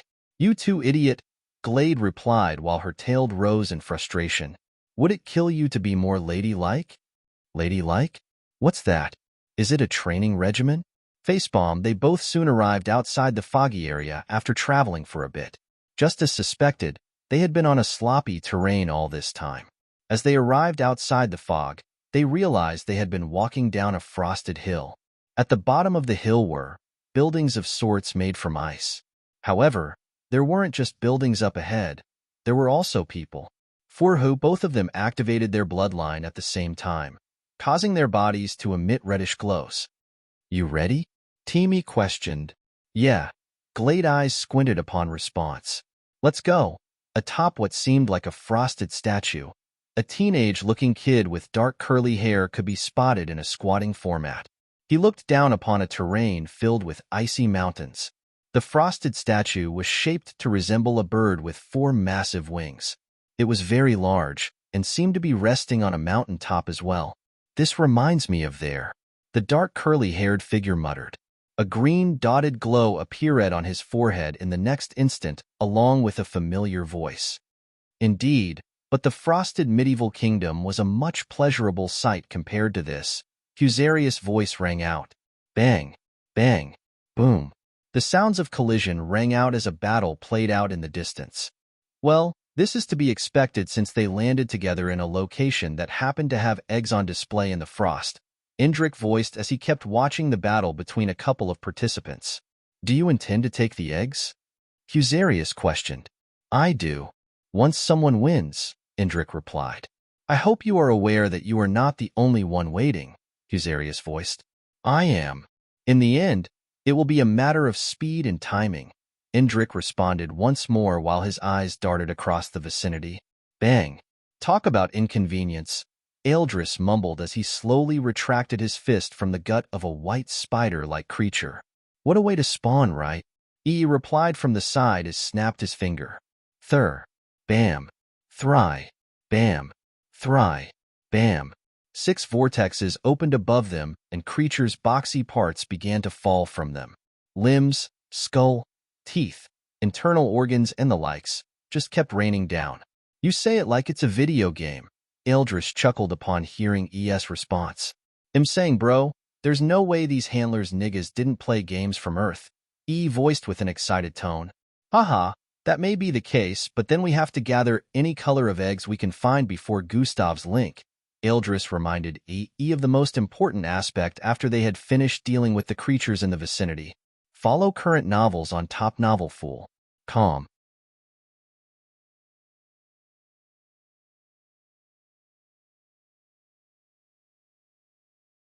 Chapter 1180 Acquiring 4 eggs. Haha. That may be the case, but then we have to gather any color of eggs we can find before Gustav's link. Eldris reminded of the most important aspect after they had finished dealing with the creatures in the vicinity. Which way do we go from here? Asked as he looked around. All he could see was a long flat terrain of frost. Nothing could be spotted in the vicinity for miles. I think this place is an original location on the real map of the 4th disc. Look at those markings. Eldris called attention to some engravings on the frosty ground a couple of feet south. I didn't check the map since Gustav said it would be switched. Replied. He did, but he also said some locations might remain original. We just might have spawned in one of them, Eldris pointed out. So are we heading south? Questioned. No, we have to head north. We should find some lowlands in that direction, which increases our chances of coming into contact with eggs, Eldris clarified. Nodded, and they began to head forward after the agreement. This must be one of those points. Elevera stood before a 10-feet-tall machine with 7 spherical-shaped slots on its surface. The machine had a hole atop it and was shaped to look similar to a funnel. Elevera happened to have spawned very close to this, which was a bit surprising to her. I need to gather some eggs first. She turned around while looking around. She noticed she was currently on an unknown ice summit, and right behind her were multiple holes on the icy mountain. Alevra stepped forward and stopped in front of one of the holes, which was large enough for 2 people to jump in. The hole looked like an icy slide that led somewhere within the mountain. This made Alevra intrigued. She turned around once more, observed the vicinity, and could only see white frosted mountains in the distance. Alevra stepped forward after her inspection, dropping straight into the icy hole. SSHSHHSSHSHHSSHHSSHH. Her body slid down the icy opening as she found herself within a dimly lit space. Blue. Gustav squatted before a 3-feet-tall egg. He was within a dimly lit ice cave. All that could be seen in the vicinity were rough icy walls, displaying the reflection of the environment along with rays of light from small spaces above. One could occasionally spot cluster of icicles hanging from the cave ceiling, as well as spotting some of them on the ground in specific areas within the cave. "We'll take this." Gustav picked up the bluish egg and tapped on his storage button. Zing, the egg disappeared, and he turned to the side to carry the rest of the colored eggs in the vicinity. In the next instant, and he began walking forward. "Do you intend to use the colored egg for what I think you will?" The system questioned. "Most likely," Gustav replied as he continued stepping forward while inspecting the environment. He was well aware that eggs he took were not a part of the required eggs for creating a viander egg, since they had a different color to what was expected. However, he had his reasons for acquiring it. Gustav's senses had already spread across the entire cave, so he knew the exact direction to head in so as to get more eggs. However, it would seem he wasn't the only one who was aware of where the eggs were located within the cave. Gustav could already see the figures ahead of him, heading in the same direction as he had in mind. The cave had multiple chambers and spaces. It was easy for a person to get lost here, since the paths below would lead to 3 separate areas at once, making it difficult for a person to pick which direction to head in. Gustav, on the other hand, had chosen the left and right entrances to different chambers, and for the last one, he was supposed to go left, which would help him end up where another set of eggs were located. Just as expected, the trio ahead of him also went left. Gustav arrived a couple of feet away from the entrance to the next chamber and felt a presence awaken. I didn't sense that initially. Gustav's eyebrows creased as he moved towards the side and focused his perception in the direction of the presence. Padak Jilla Slabada Vinri Labashaba Ori. The alien participants celebrated as they spotted the numerous eggs embedded in the northern part of the icy walls. They couldn't hide their excitement as they saw the eggs bore the required colors for making a viander egg. Ukashiak Tahilu Vavi Labisaju. Let's get them out of the ice and mark this area so we can come back here. The participants with massive transparent wings flew towards the eggs embedded in the icy walls. Just as one of them placed their hands on an egg, a loud rumbling reverberated across the vicinity. Yoo-woohoo! It was accompanied by a mighty roar that caused the cave to tremble immensely. Ice fell from the ceiling area as the ground split open in some areas. The participants were alarmed, but before they could react, a massive furry head phased out of the ground and instantly ripped off one of them left arm. Cool! The participant screamed in pain as green blood poured out of where his arm was initially situated. He had been lucky enough to get the help of one of his teammates who flew with speed and dragged him away in time, or his entire existence would have been swallowed up. Thwoosh, Jeedbll, as the cave rumbled intensely, the presence that had been hidden underneath the ground floor of the cave bursted forth with part of its body still hidden in the ice. The entire place turned foggy in a matter of moments as the participants tried to leave a small distance between themselves and the creature. It looked like a snake and a dragon without wings all at the same time, but happened to be very massive and whitish. It looked like it was made out of frost. One of the participants flapped their wings intensely, causing the fog to suddenly clear. However, the instant they did, they noticed the face of the creature was already right in front of them. Fortunately, his figure blurred as the face of the creature flew past him, while he appeared up to 100 feet higher than his initial position. Bang! The creature slammed into another ice wall behind, which just happened to be very close to where Gustav was hiding. Chunks of ice blasted across the vicinity as the walls came crumbling down. The entrance to the chamber became wider as well, revealing the presence of the person behind it. Huh. Hoo-hoo. Huh. The participants as well as the massive creature paused as they spotted Gustav with an unknown round floating object beside him which happened to be emitting a mysterious glow. What made them pause wasn't his presence, or the presence of the glowing object floating beside him. What made them pause in their tracks was the blue egg in his grasp, which turned into a violet-colored egg right before their very eyes. As their eyes darted towards the ice wall on the other end where the eggs with the required colors were embedded, they noticed some of them had been replaced with a different color. The blue egg Gustav was holding onto a moment ago was right in the space where a violet-colored egg was initially, and now the violet-colored egg was in Gustav's grasp. "Hi," Gustav voiced with an innocent tone as the egg disappeared into his storage button. "You-ooh-ooh." The creature roared with intensity as it charged at Gustav. "Get him!" The participants yelled as well. "Bye," Gustav said as he looked upwards. "Lightning Blitz has been activated." 3. His figure suddenly turned into a lightning streak as he blasted straight through the ceiling and disappeared into the sky in an instant. The creature missed Gustav by a few inches, causing it to roar more in anger. However, he was long gone. It turned around after noticing the approach of the participants and lunged at them angrily. Gustav had left them to take the full brunt of his actions, which had triggered the snake-like creature to get even angrier. Fyi, Gustav's figure began to fall from the sky once more after reaching a certain height. His figure had already repeatedly blasted through some floating ice on his way up. He had to cancel Lightning Blitz in the next moment he activated it, but he already crossed more than 100,000 feet height before he could. Gustav turned towards the south. "I've gotten 4 eggs now, but I can't go back to that cave since what it has left are repetition of the same colors of eggs. Follow current novels on Top Novel Fool. Calm.